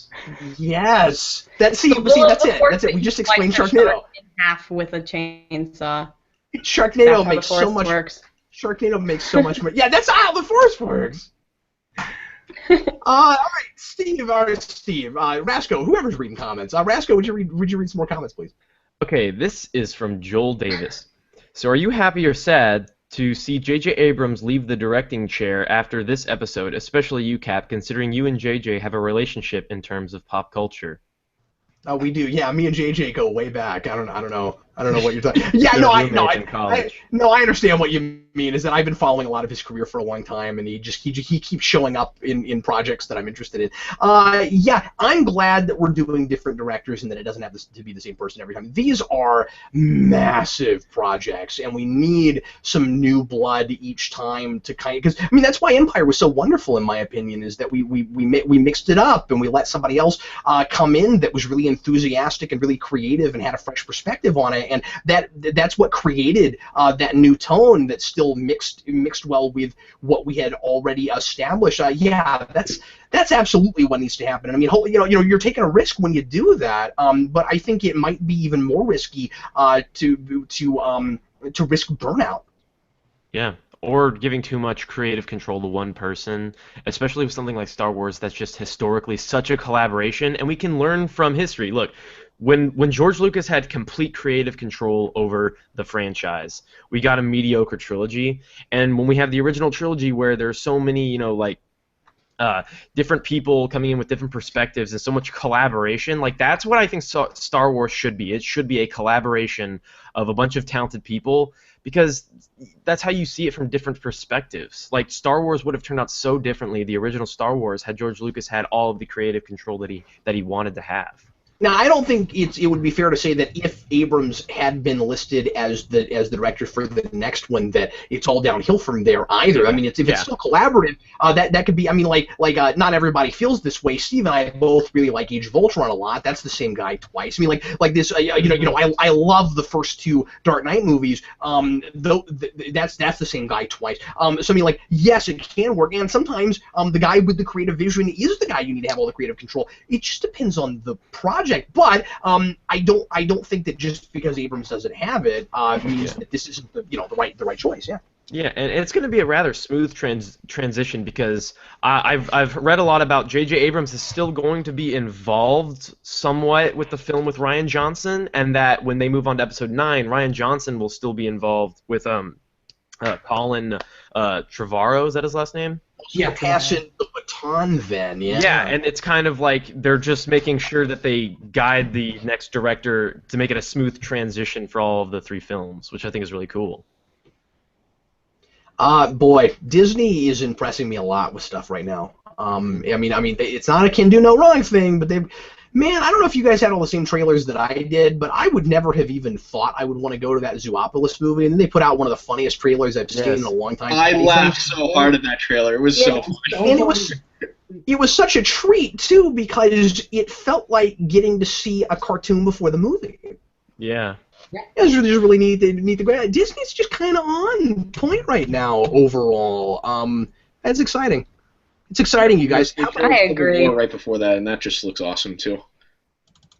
Yes. Can we get some more questions and comments, Rasco? I accidentally deleted this comment, so I don't know who said it, but someone wanted to know if they thought it was a little bit suspicious was the word they used, that Poe got reunited with the Resistance, and we didn't really get to see how that happened.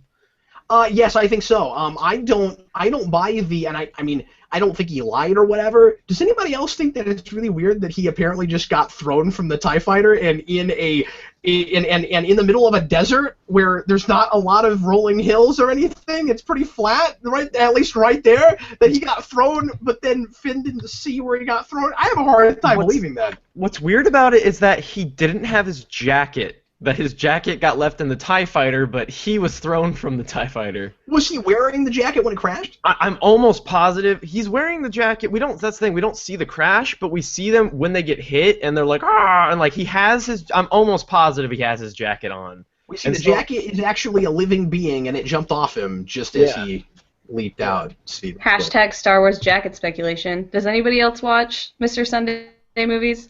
No? Okay. Yeah, well, hopefully somebody that's watching got that. Okay. You know what, though, Lo? I thought it was funny anyway, and maybe if I ever saw that and came back to this, it would be like a layered thing where like I got experience them on a new level. I was like, no, that's funny. But then apparently... It was just people, like, overanalyzing the shot of Rey crying over Finn laying in the snow, and everybody was like... who is it? Who's wearing it? It looks like Poe Dameron's jacket, but we also see that Finn's wearing it, so it just became a whole thing. That's all that was. Yeah. Okay, well, would anybody else like to talk about the jacket? I wish I had a really nice jacket. I saw someone at the theater who had one. Oh. Yeah, already? Steve, I wish I Yes. But Steve, I wish I had your jacket. Oh, I can send you a link to where I bought it from. It's a really nice jacket. That is a sexy jacket. I'd like to have that jacket. Yeah. Let's have some more questions and comments. Since we're on the Mr. subject of clothes, I thought the costume design in this movie all around was fantastic. Oh Yes. yeah. Yes. I'm really excited that finally in Star Wars, as a girl who does cosplay, I can do a cosplay where the hair isn't super complicated. It's just redone. Yes. This will be so easy. Heck, you could even be elderly Leia if you wanted to. I know. Her hair's They're different both so simple.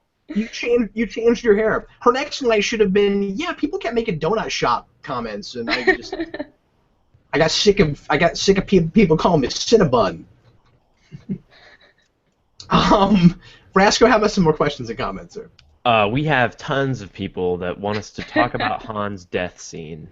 Yep, and I want to talk about the bridge thing so badly. So let me just start in this place and say, who else thought that it was a freaking stroke of genius to, in this movie, mirror the end of Empire and have Kylo Ren be Luke Skywalker and have Han Solo be Darth Vader, to the point where he actually has bits of Darth Vader's dialogue when he's, especially when, I guess the big one, maybe this is the only one, but I caught on to this and thought it was amazing, when he says, "You know it's true. You know it's to be true." Oh God, we did that? Wow, that was amazing! Yeah, I was like, Jason has seen the movie twice, my 5-year-old, and both times he said, "Dad, my favorite part was when Han Solo got killed." A 5-year-old. And then we played Battlefront with Brandon, and every time Jason played, he chose the Empire, and Brandon said, "You are raising your kid to be ruthless and cold." Anyway, you guys go ahead and start talking about that scene. Both times when he yelled Ben, I got like chills, like actual goosebumps all over my body. I was just like, it's just too intense, the whole scene. Ugh. Yeah. Yeah, I mean, what really got me was when you have Kylo Ren putting on this like big tough guy persona like the entire movie, and then when he says "I'm being torn apart," the way he delivers that line is just, he's completely different. That is when you get to see Ben Solo in that little line where he says "I'm being torn apart."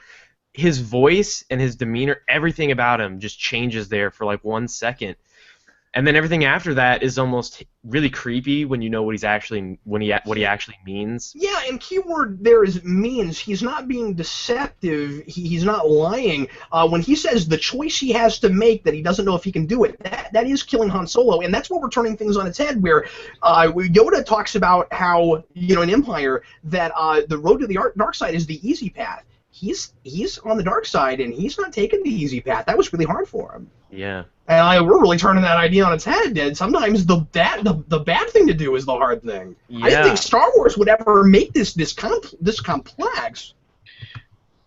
I was very glad that they sold me on the Han Solo death scene and had such an emotional resonance for it, for not just what happens with Han's character, but with Kylo Ren's character not knowing what the context of their relationship is.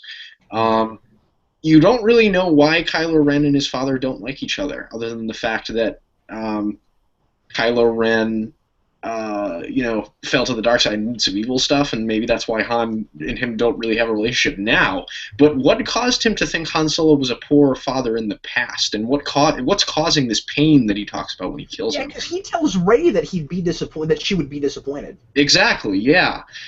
So I was very glad that scene was so well done, despite not knowing any of those things yet. It was really well done.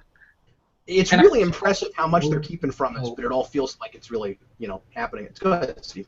And so much of the emotion also just comes from it's completing Han Solo's character arc. It's his return of the Jedi kind of moment by the end, where everything's come absolutely full circle. And Him being the guy giving the words of wisdom and trying to turn someone to the light is not something you would see, considering who he was back in A New Hope.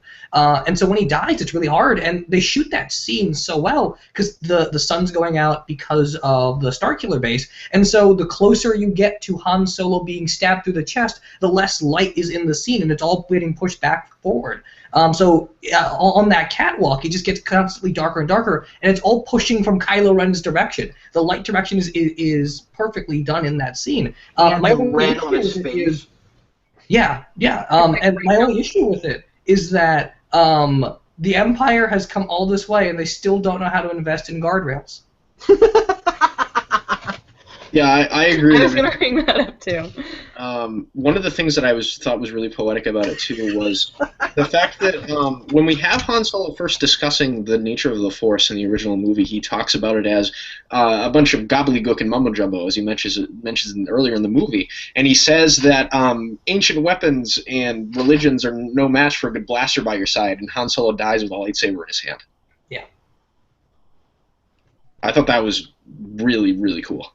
I mean, especially just the way they shoot that scene where Kylo Ren's got two hands on the saber, Han's hand is in the middle, and it's just perfectly symbolic of what's going on for both characters. Mm-hmm. The lightsaber stuff in this was really inventive. Oh my God.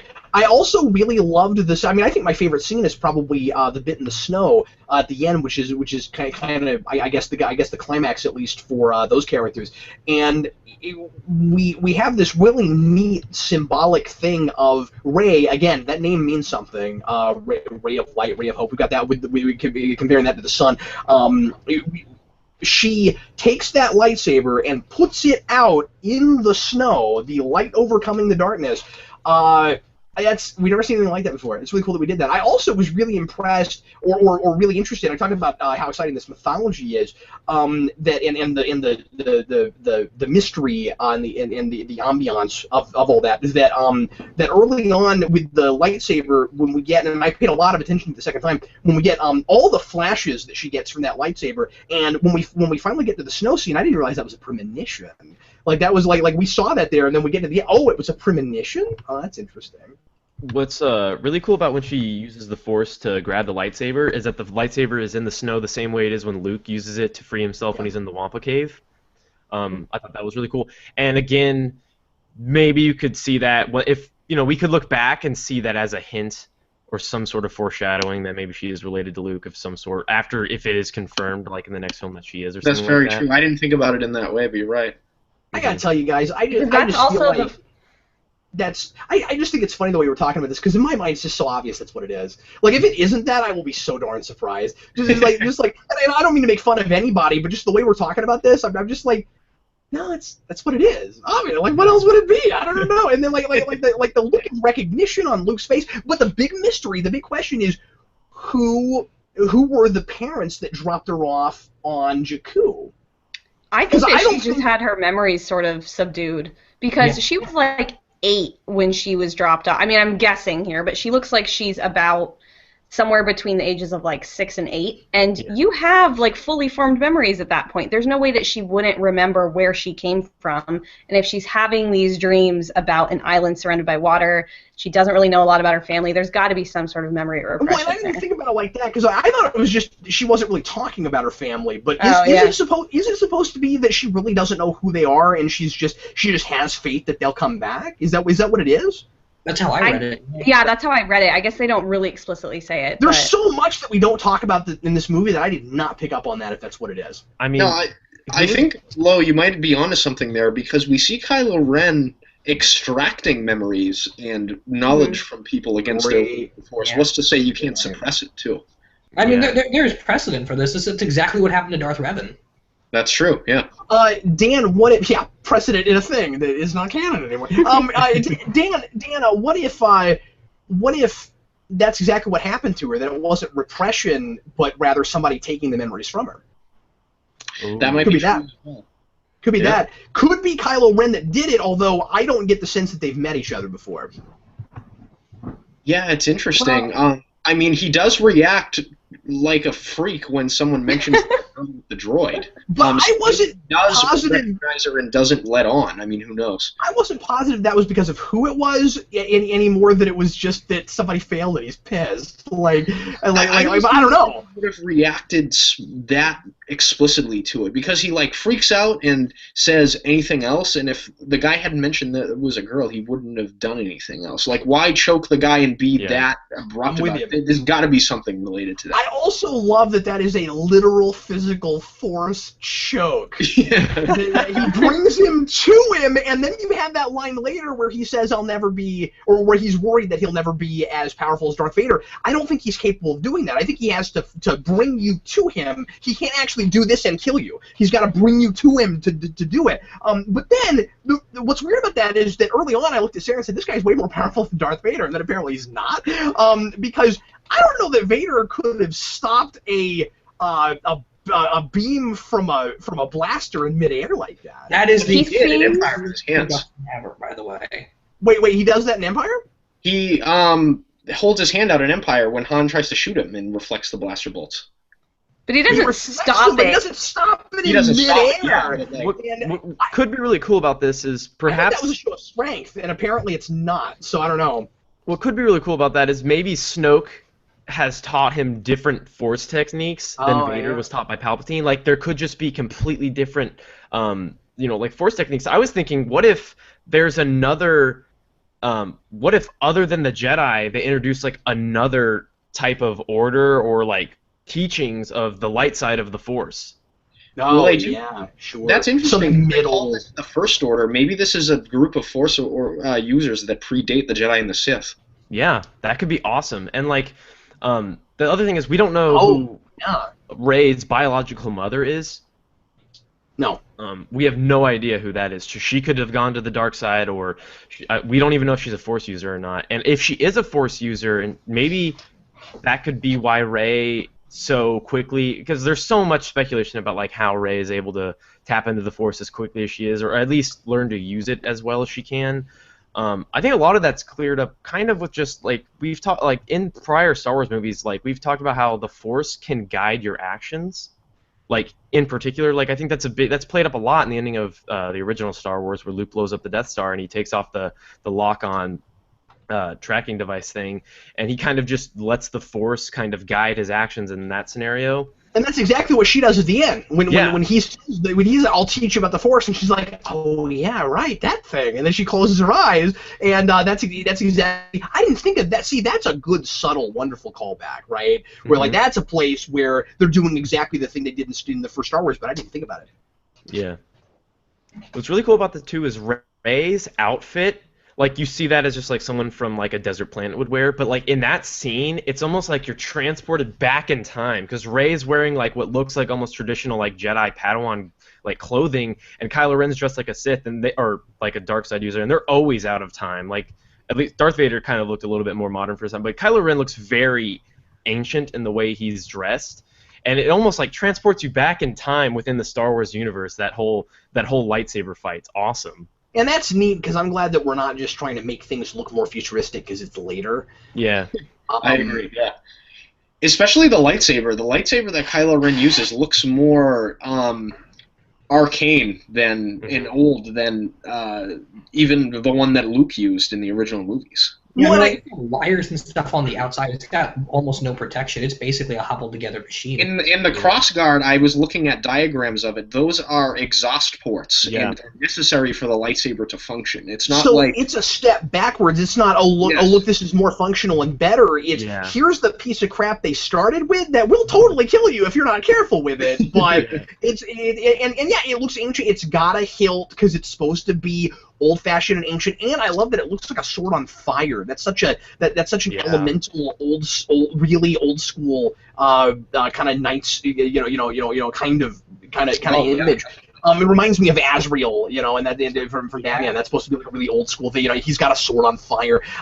I didn't like in the original promotional material. I didn't notice that it was supposed to look like it's on fire. And that's not, again, I don't think that's just to look kind of cool and scary and whatever. I think that it's symbolic for all the reasons we just talked about. But also, if it's got exhaust ports and stuff, it's it's having a difficult time keeping the beam together. Like that's why it's all over the place. Yeah, it's so unstable, and I mean, I thought it was cool just as a reflection of who that guy is and how he's so completely unhinged. Like his lightsaber kind of reflects who he is as a character. It's unstable, it's unwieldy. He doesn't really know what he's doing. He's like, I used lightsabers before they were safe. Like, I love how he uses it. No, he makes it practical when he uses that to like jab into Finn's shoulder. Oh yeah. And Finn scream. That was horrifying. Cutting whole the sequence shoulder was amazing. Cutting the shoulder is the new cutting off the hand of this trilogy. Yeah. But yeah, well, what if that lightsaber is actually it actually really is an ancient lightsaber, and it's also an important artifact that has its own history. I wouldn't be surprised. Yeah.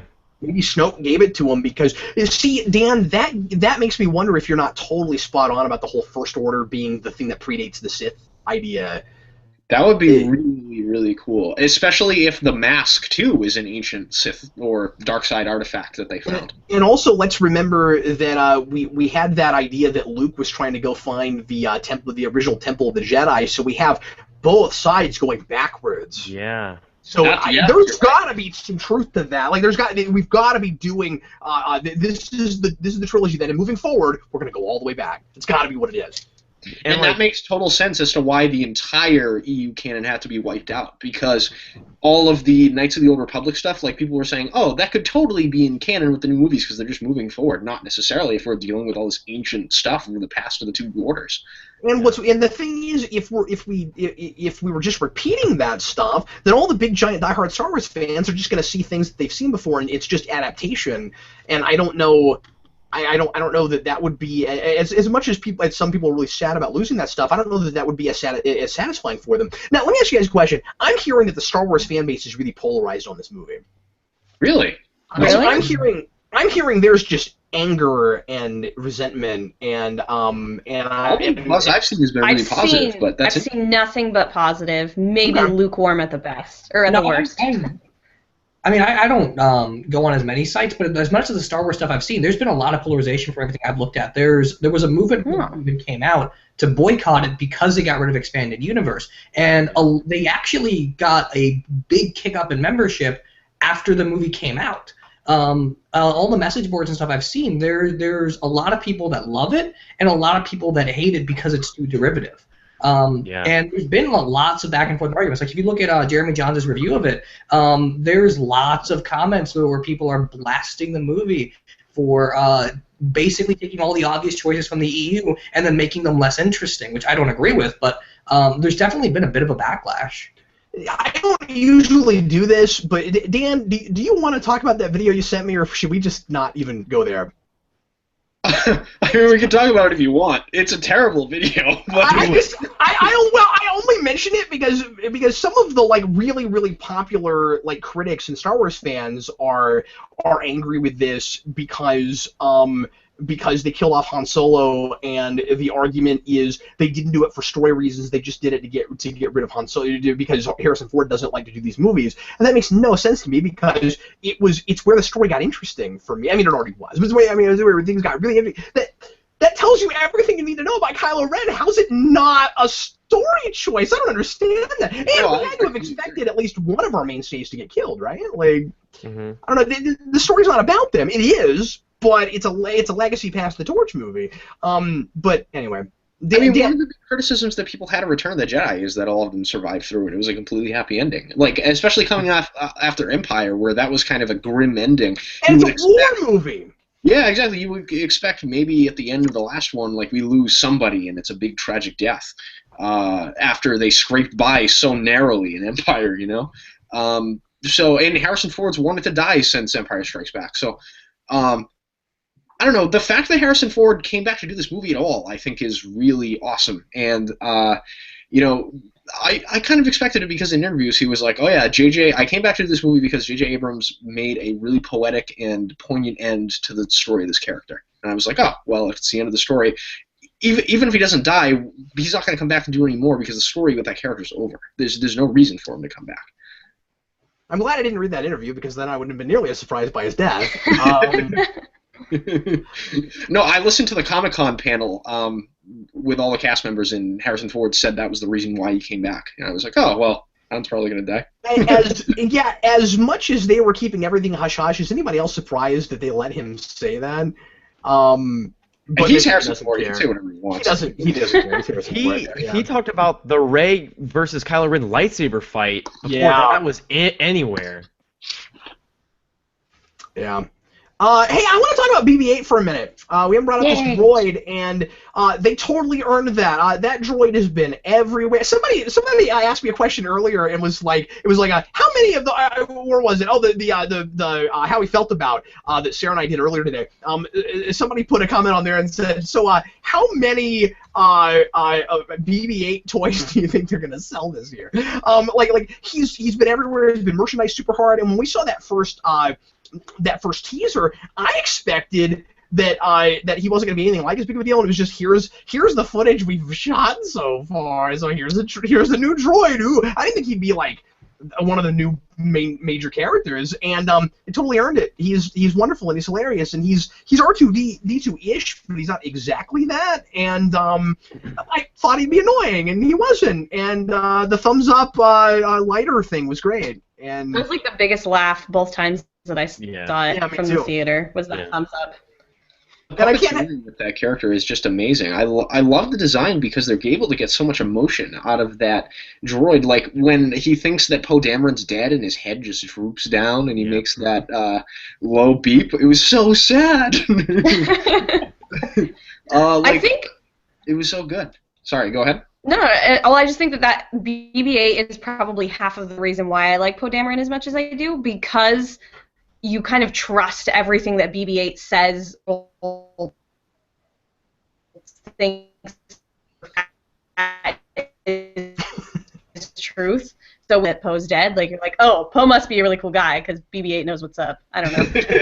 Well, it's a good point, and then he is. I just really need to defend my favorite character. I'm also impressed. Yeah, we haven't talked about him much. So I'm also impressed that we've got a droid. It's not that big of a deal. We've got a droid that can go downstairs. Yeah. C-3PO couldn't go downstairs. In the cutest way ever. Was anybody else in a theater that laughed? At what? At that? At him going downstairs? At BB-8 trying to roll down the stairs, even though it was like a really intense scene. No, I didn't. But you know what? There was something that I absolutely didn't laugh. There was something I absolutely cracked up at that nobody else did. I felt like an idiot because there was one person in the theater with a hearty belly laugh and nobody else. So I was like,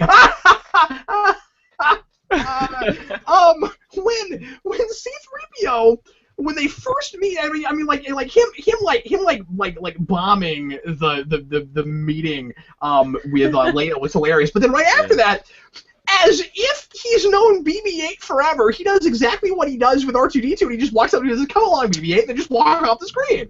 Yeah. Why am I the only person that thought that was hilarious? That was really funny, and I laughed a lot. And like, even my wife didn't laugh, and I was like, well, he might have known him forever. We don't know. I mean, he's been a Resistance droid for a while, right? Yeah. Oh, you know what? Like they know each other. Okay, well, it's still funny. Okay. It's still also one of the funniest lines in the whole movie is you probably didn't recognize me because of my red arm, and part of why that's so funny is because well, yeah, you would have that because there are a lot of droids that look exactly like C-3PO, and so yeah, you probably would be like, oh, that's not C-3PO. Oh wait, yes it is. He is talking like he knows me. Did you guys notice at the end when they're leaving to go find Luke that C-3PO does have his regular arm back, and there's a red protocol droid like 2 people over from him that is fully red, and I was like, oh, they got their arms mixed up. That's totally what happened. Well, and then there's another line that he has later where he's like, I'm hoping to get my arm back, and then... guys, felt like an upgrade over R2-D2 too. Like he's able to do things that R2 that caused R2 trouble in the original movies. Like whenever the ship would turn over, R2-D2 would just fly and go and like crash into things. He just has like wires that sticks out. And he's like, "I'm good, guys." Like he solves those problems. Yeah, and he's got that head that can rotate in any direction at all. That makes a lot of sense for an astromech droid. I just feel like you would have to fasten them in a little tighter because it'd be easier to roll out of the thing. That's true, yeah. Because as soon as he put him in, I was like, wait, he's an astromech droid? Like, it seems like he'd roll around in there like a marble. Like,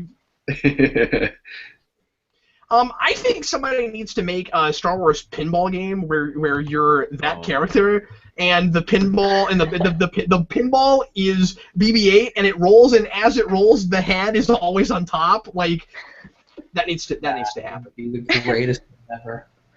Right? So you heard it here first, folks. Somebody needs to make that game.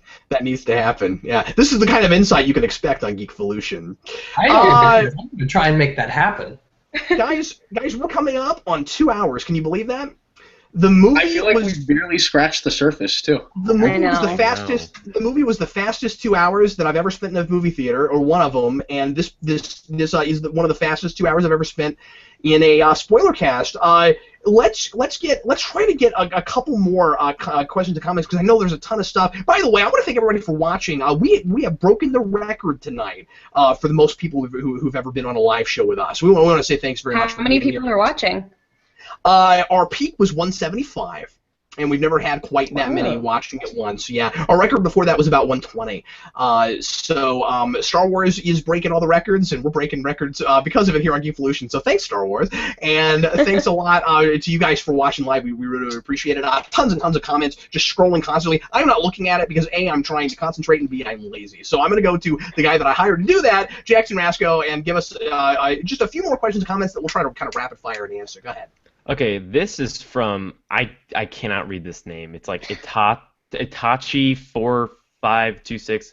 Do you think all the legacy characters are at risk of dying? Yeah. I think that Leia is. I think that this could be like. I think that Mark Hamill is probably going to stick around for a while. I think this could almost be a movie, and we haven't seen it yet, but Mark Hamill has been doing more live-action type of acting stuff recently with using Kingsman. He's been in The Flash a couple times. Now this. What if this is like Mark Hamill like coming back, like he has this big break back into the movie industry?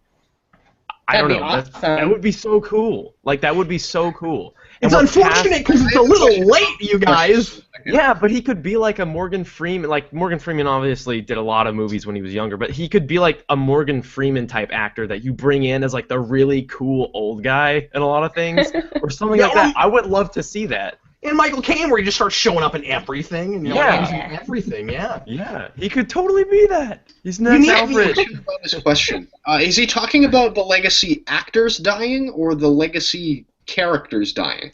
Oh. No, he says I think he's talking about the characters. But okay. I was just about we were talking about Mark Hamill in his acting career, so I didn't know what specifically the question was about. Worrying about those last two actors passing away during the production is a consideration, certainly. I mean, they're getting up in years. It could happen. In terms of Mark Hamill sticking around, if they continue the parallels, he's going to be around to the last one. He's obviously the stand-in for the Yoda character, the wise sage master that's going to ultimately be the guy that completes Rey's training. So I think he's probably going to stick around to the last one. I don't know about Leia. We'll see. She is the youngest, so I mean, I'm sure they're not like heavily like being I don't think they're like afraid that Carrie Fisher's going anywhere anytime soon. Yeah, exactly. And I would be fine with her sticking around for the next two because I felt like she got nothing to do in this movie. Yeah. And that sucks a little bit, Dan, considering that the one criticism you and I had when we went through all three of the original Star Wars movies when we did commentaries was, Leia could have gotten a lot more to do and maybe some sort of a character arc or something. Yeah, and then we bring her back and it's the same thing. Now, to be fair, again, this is not their movie, really, but then Han Solo and Luke Skywalker were progressing their parallels past their stories, and we're still not doing very much with her at all. I also wonder if part of the reason that they thought, I'm sort of joking when I say this, to kill off Harrison Ford's character in this film is because he's been really accident-prone lately. A little bit. Like, it's not just that he's getting up in years, it's that he just keeps almost getting killed. Like, did you hear the set of the movie? Story, how like J.J. Abrams broke his back trying to open the door that closed on Harrison Ford's foot and stuff? Everyone almost got killed in this movie! Harrison Ford broke his leg, he broke his back while trying to help him with that. I heard that Mark Hamill almost fell off the mountain. Really? Mark Hamill is on screen for 15 seconds and he almost died making this movie. That's crazy. Come on. I don't know if that's true. I heard that hearsay. I haven't looked it up. I hope somebody's not just making that up. He was on screen for like they could have shot most of that with something else behind him, and he almost got killed apparently. Interesting tidbit that I heard about that filming location. I don't know if this is interesting to you guys or not. I found it to be kind of interesting. So that spot is an island, I guess, off the coast of Ireland, and it's a kind of sacred spot that that is really hard to get the filming rights to. So they've supposedly filmed all the scenes for the trilogy that take place there. Wow, that's cool. Yeah, so because Whoa. the rights to use it again or whatever, it was really hard to. Somebody in the comments, in the live stream comments, just wrote that just said, and I thought this was funny until Dan said that, easiest money Mark Hamill ever made. Apparently not. Apparently he's been this whole time. Wow, that's wonderful. Thanks, Dan. See, this is why we have a big panel, so we can all learn things. Because we've all looked at random different things that may or may not be true. Some of them. Well, Rascal, what else, man? Okay, I think people kind of want like a definitive where we each stand on as Joel Davis words it. There is a criticism that this movie is a beat for beat retell of A New Hope. I think a lot of people want like a definitive stance, at least from us, how we feel about that. Okay, well, let's go rapid fire, round robin real quick. So Lo says no way. What do you think, Steve? I think no, it's not a beat for beat thing of A New Hope. It's doing everything intentionally, and I think it works perfectly. Dan, what do you think about that? I think people are a little bit hung up on the structure of the plot. But as a Star Wars fan, everything Star Wars is very derivative plot-wise of the original trilogy, and I think all the character and thematic stuff is much different, if not progressing the stuff from the original trilogy forward. So the fact that the story itself, other than like what the story's about and who the players are in the story, are so different, I didn't find it to be a beat-for-beat remake because I was so invested in the characters and what was going on with them rather than the structure of the plot. I mean, if you look at the structure of the plot, it is pretty similar. A droid lands on a desert planet. Someone finds the droid has secret information in it, and they have to stop it from being captured by the dark side oppressive government people. It's kind of similar plot-wise, but all the other stuff works really well for me, so it didn't bother me too much. Rasco? It's, like Dan just said, if you just do a very vague summary of the film, it does sound like A New Hope, but where is the scene in New Hope, like Maz Kanata's castle being destroyed by the First Order? Where is that scene? You know, like, where, like, in certain ways, yes, but it's almost like, I feel like, for one, this movie doesn't really rely on, like, showing you things. Like, I was surprised that R2 and C-3PO weren't in the movie more. That seems like a thing, like, oh, this is classic Star Wars, shove this in their face.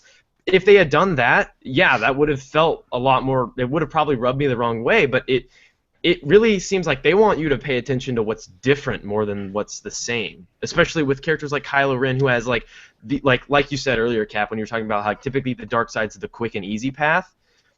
This time around, for the character who has fallen to the dark side, it's the difficult path. It's almost like they are drawing so many comparisons in a lot of ways so that you notice the differences even more. Yeah. I agree with you, especially about the droids, because George Lucas makes a point talking about the two trilogies and how he bridged them, and that he wanted C-3PO and R2-D2 to be the glue that held them together. Like, they're the characters that are kind of consistent throughout all of them. Yeah. They're basically the same. And I was really surprised to see C-3PO as little as we did. I mean, R2 was kind of integral to the plot, but C-3PO didn't really do anything other than be funny in one scene. And once again, I still have reservations about that thing with R2, because I don't know what's going on with that and why he would just like hold on to that for that long and all that. But I guess we'll find out. I think Rasco's onto something, that the time when Rey shows up, that's when he activates. I think that might be the reason, and we'll find out later. I never heard that, but that's a very good point. Boy, I hope so. But it still feels like he's holding out. Like, why wouldn't he have told him that he had that even without the other piece? I don't know. Because they said maybe he was activated since Luke left, which was like 20 years ago. So like Luke deactivated R2 and was like, hey, don't come back awake until like I come back. And if R2 mistakes Rey for like another Skywalker, if she is one, or that even makes just sense. somebody who is powerful in the Force, he senses that there is another Jedi here, and so he can come back into play and reveal the information that he has. You're either seeing more than I saw or reading a little bit more into it than I was, because the way C-3PO describes it, but he might not understand what's going on, and that's a C-3PO thing, so that's probably what's going on.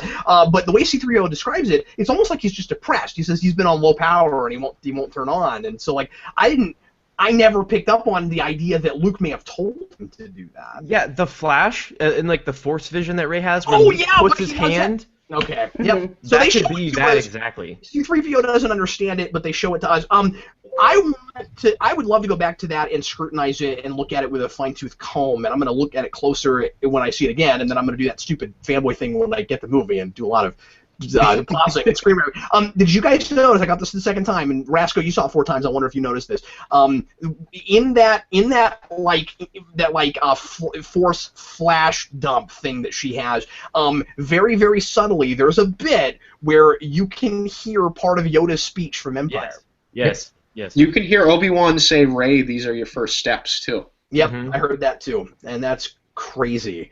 But anyway, that was all really super exciting. Well, my thought on that is that it's not beat for beat. I still like there's bits of it I like and bits of it I don't like, where I think they went a little bit too far with it. I still say that the Dan's winning me over a little bit on it thematically, but I still say that the whole having the big dramatic beat at the end still be a big giant thing blows up, I'm not in love with.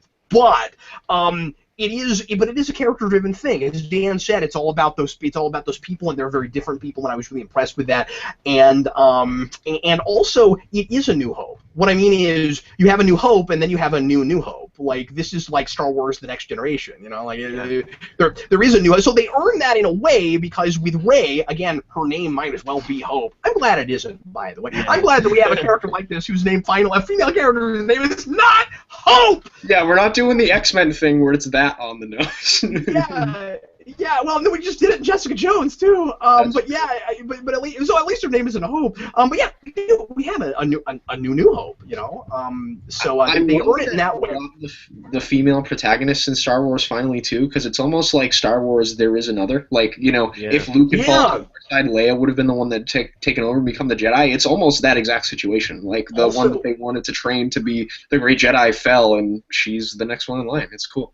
Also, did anybody else see that Han Solo, of all people, would be our stand-in for Ben Kenobi? Come on. Come on! That's so cool. And then that's the name of his son. Although, may I throw in a quick nitpick? I hate it when movies do this. This is something of a pet peeve of mine. I know some people hate it when people say pet peeve, and then that pet peeve is their pet peeve, which is hilarious to me. Anyway, they do that thing where you have some clunky, unrealistic, unbelievable dialogue in order to conceal something from the audience, where Leia and Han Solo repeatedly refer to him as our son, our son, our son, just so that it's a big dramatic deal for the audience when he yells Ben. I hate that. That's a big J.J. Abrams thing. In fact, we've talked about this. And that's something I hate about him, is that he does that. Yeah, I hate that. I mean, maybe the reveal was clunky. I'm gonna have to go back and watch it again and see if I feel that way. But I really liked that he was named Ben. Me too. Because Obi-Wan is kind of the catalyst that brought these 3 people together in the first place in the original movie. When you think about it, like Obi-Wan, without him, you don't have Luke meeting Han, and you don't have Leia meeting any of them, because she was the one sending help to Obi-Wan, and they ended up being the ones who became friends with her and helped her in his place.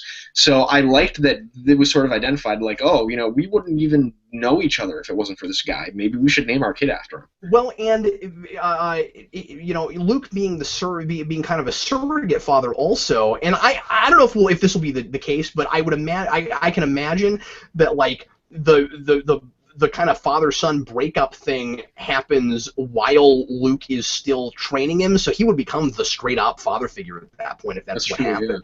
Yeah. And I wonder if Luke maybe didn't have a little bit of a say in what in what he was named too. If maybe he's like a third wheel in the parenting.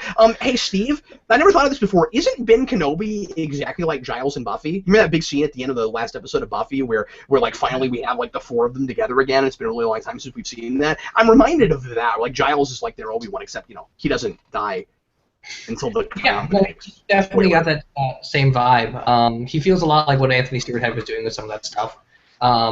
And it's classic Star Wars to have those old Mentor figures anyway. Like lots of expanded universe characters have characters like Ben Kenobi and the way Anakin looks at this film guide all the protagonists. Like it's in Knights of the Old Republic with the main character of that series, and he's got like this old tech genius that's his master. Okay, we've been at this for a very long time. How about one more Rasco? Make it really good. People are gonna be irritated with us that we didn't do more of those, but there's been so much to mine. Every time we get a question, it's like, oh yeah, and then that thing, and then that thing. So the conversation just gets too good, Yeah. It does. Yeah. There's just too much to talk about. Agreed. Okay, I'm gonna parallel this comment with the ending of this spoiler cast. What did you guys think of the way the film ended? Ooh, well done, sir. Well played. We should make this really derivative of like some other spoiler cast that we've done. Yeah, okay, all right. Let's round robin and have everybody discuss that. Steve, buddy, you just haven't said much today, man. What's going on there? I'm not sure. I'm just enjoying what everyone else is saying, I guess. But to answer the question, it's still one of my criticisms of everything from Starkiller base blowing up to seeing Luke at the end is just way too quick. It's basically a montage, and clearly they cut too much stuff. I'm sure that the speech we got in the trailer where Luke is talking about all the Force users and you have that power now too. I'm sure he was meant to say something like that. There's that whole story that Rey was supposed to end the film by going to Luke and saying, "I am your daughter," to do the reversal of Empire Strikes Back. There's a part of me that's glad we didn't do that, but I don't know. Yeah, I'm sure there's lots of stuff at the ending that just didn't make it there. And we know Episode 8's already filming, and the opening shots of that film, or the opening stuff of that film, is set on the exact same island, and Luke's there. So I imagine it's going to be directly spinning off of, or directly going off of what happened here, not doing the normal Star Wars thing of skipping a few years. But even so, the ending is just way too fast. I would have been okay if you just capped it off at R2 has the map and we're done. Oh boy, I can't agree with that at all, buddy. First of all, that island's just freaking gorgeous, and you have to pay off the you were on an island in the middle of the water thing in this movie. You have to do that, I think. There's we don't pay off, though, like the Knights of Ren showing up. We have no idea what the Knights of Ren still are. No, that's true, but I think it's important for her character arc that she knows already that she's going to get answers, because it gives her more of a personal motivation to keep moving forward with this. Like the only reason that she was resisting it was because she was waiting for her family to come get her, and now she's maybe finding it. I think we needed that. For this experience. We're in dialogue and not had to. I mean, the whole thing is that if you just add a couple minutes and Luke says something, it would have worked a little better. It's just it goes way too quickly. It's edited too fast. Boy, I don't agree with you. I think it's great. I kind of dig that he doesn't say anything. I don't know. What do you guys think? Are we still going around? The first time I saw it. Yes. Yeah. Are we still? Go ahead, Lo. Sure.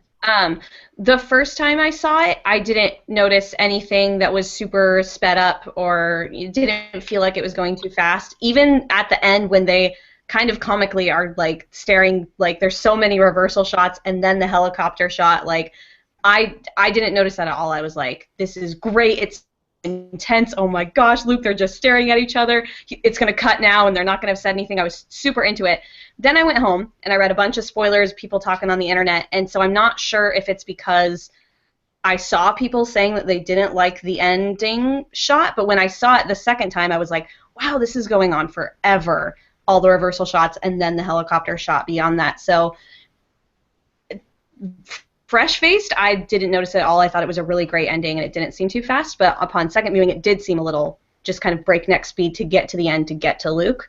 So I don't know. I guess I'd have to see it a couple more times, but I generally liked it. I just noticed it more the second time. Go ahead, Rascal. Well, I have to. Okay, the last, and I'm talking about like the very last scene when Rey steps onto the island. Honestly, part of the reason I've seen this movie 4 times is because I just love that scene so much. I love the music. Thank you! I have it Thank downloaded you! on my phone. He's on my side! Jedi Steps and Finale. Go download it. That's my favorite bit of music from this new film, and I think that's completely original. I don't think that's really derivative of anything from the original trilogy score. But everything about that, just like when she finally sees Luke and he's facing off to the ocean, and like the way the music swells, I understand what Steve's saying with like it kind of feels like it's montaged together before that, but like after that, just that last scene, that's honestly probably why I've seen this movie 4 times. Like I just love that so much, and I like how he doesn't say anything because it just. You can read his face. I feel like I think Luke is kind of ashamed maybe of what happened with Kylo Ren, but that's the cool thing. We can speculate so much about it just because he doesn't really say anything, and I don't know. There's just so much to speculate about, and that scene is like so like beautifully shot. I love that's it. part of why it's so much fun to speculate going further and thinking about the mythology. Steve, something else that we're not talking about that's a lot of the reason I love that ending is that it is calling back to and paralleling really hard the scene where Rey and Kylo Ren are or where he's trying to get information out of her, and they're sizing each other up, and there's this whole like really long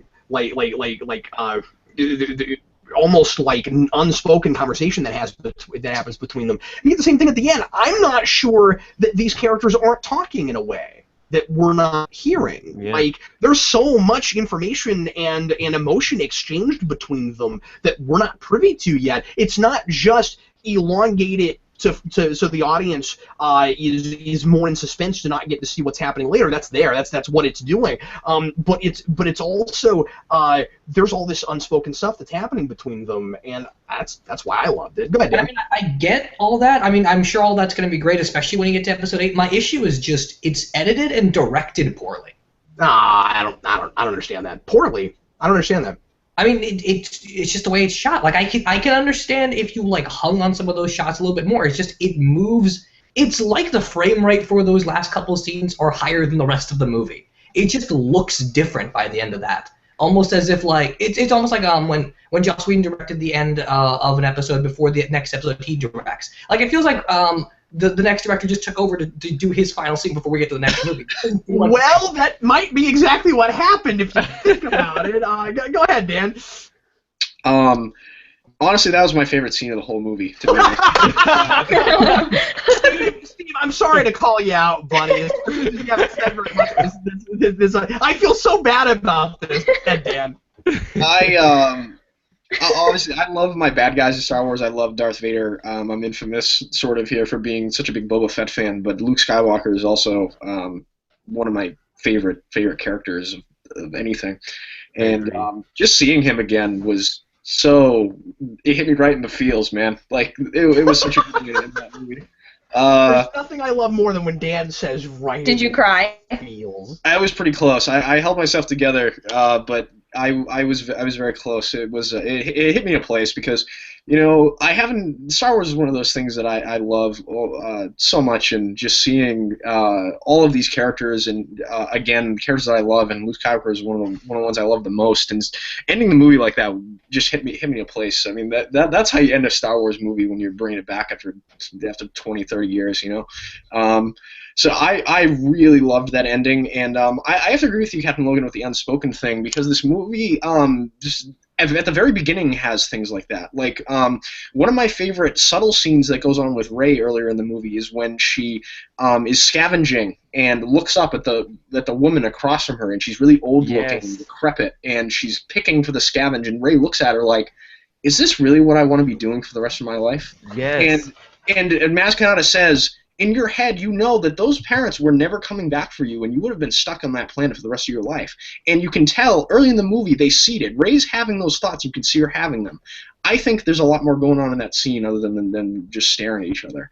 Yeah. Especially once we see what her backstory is and what her relationship with Luke is, if anything. I don't know. I really, really like the scene. I was very happy. And again, with the Force, I'm not sure there's not an actual literal exchange of information happening. Yeah, that's entirely possible. Yeah. And that's why I compared it to the scene with earlier with her and Kylo Ren, because that's obviously going on there. I mean, like definitely. Like, okay, there's not a sound effect here, but I'm glad there wasn't that. You know, like a Force telepathy sound effect. All right, guys. Maybe some really quick final thoughts before we. This might be our longest spoilercast ever. I don't know that we've ever done a 3-hour one. This is 2.5. But anyway, let's go around real quick. Steve, what are your final thoughts? And feel free to say mean things about me. That's totally cool. I love the movie. I'll go ahead and admit it. When Han died, I cried. Like my tears were just rolling down my face in that scene. I loved it. It was so depressing. It's a really, really good movie. And everything I've mentioned, they are just kind of minor nitpicks. Some of it comes from as soon as the movie's over, I was talking to Eric. Eric didn't like it nearly as much as we did, and well, he's wrong. That's cool. I haven't talked to him after that. I went back and thought a second time I liked it more still. But no, it's a really good movie. J.J. Abrams did an amazing job with it. I think this is the best thing he's ever made. No contest.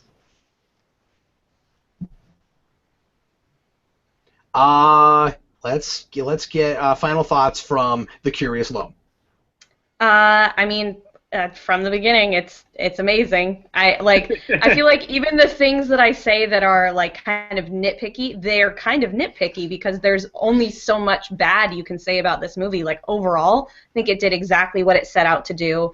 It did exactly what it needed to do to kind of get everybody by the hand and be like, come on, follow me, we're going to be okay. Like, we've got some of the old, but we also have some great new, and to sort of pass that torch. And I think they did a great job with having two leads that kind of embody the two different types of fans that are coming into this. The ones that know everything about Star Wars, have been obsessed with X-Wing pilots their whole life like Rey, and then you have Finn, who's the sort of the new people that are coming in, and it just perfectly paralleled exactly what's happening for this new generation of Star Wars fans. So, I don't know. I think it was amazing. I can't say enough good things about it. Rasco. I'm going to say, honestly, my biggest fear with this movie, like going into it thinking that it was going to parallel the original Star Wars, this movie does do that, but it won me over on it. So if this movie, and I mean, I've loved this movie more each time I've seen it, I have come to like this movie even more. You notice things the second, the third, the fourth viewing that you didn't the first time around. The movie just gets better the more times you watch it. I absolutely love this movie. I'll say my final thoughts real quick so that Dan gets the last word, because Dan's not here all the time, so it's very special to have Dan. Thanks. I appreciate and so that. Dan gets the last word this time. I think Abrams learned a lot from Star Trek. I hate that we had to get some not. 09 is fun, but I hate that we had to get some not what I would want from Star Trek in order for Star Wars to be amazing. So there's that. But I also love Star Wars. It's just Star Trek's like the franchise, so grr. But he learned a lot from that. This is not hinging solely on nostalgia. It's not. It doesn't feel the need to insult my intelligence in order to win me over with again nostalgia stuff and look, you've seen this before, isn't that cool? And then you start thinking, wait a minute, I don't know that this story makes any sense, or if there even is a story here. I didn't have that with this, which I was excited about. I thought that might have happened. I wasn't expecting this to be as sophisticated in the places where it was sophisticated for this kind of material, and just the reverence for this material is so wonderful, but also that it carves out its own tone while continuing to build on what was there before. This is very distinct. It's not exactly what we've seen before in anything. It's got its own kind of mood. And I think Rey might be my new favorite character in anything I've seen in a long time. I just love her. A lot of people are down on her for some reason. I just think from the first frame she came, I was just captivated by. I love her. I might collect that character. I'm not a Star Wars guy. I love her. Anyway, Okay, Dan, final word, buddy. Make it good. I can't thank all the people involved in this movie enough. This is just the coolest thing that Star Wars is back and it's this good. I couldn't have asked for anything better than this, and it's just really awesome to see Star Wars this. And most of the people I've heard about have been really positive. I know there's some polarization among the hardcore fans, but the general consensus among everybody is that Star Wars is back. People are loving it again, and it's good to not have this sort of bad taste in your mouth about Star Wars anymore. Nobody really cares about that the prequels are bad anymore because this movie's so good, and I don't know. I'm just every time I watch this movie, I've only seen it twice. I just grin from ear to ear the whole time, and that's what a Star Wars movie should make you do. And I love that for it. So, I just love everything about it. Well, that's the final word. Thanks a lot, Dan. I want to thank everybody so very much for being here and watching live. Thanks a bunch if you watched this after the fact. And we're all going to go get going and probably go to bed and stuff. And then, well, I mean, I know Rascal will probably have seen it twice more before tomorrow morning somehow.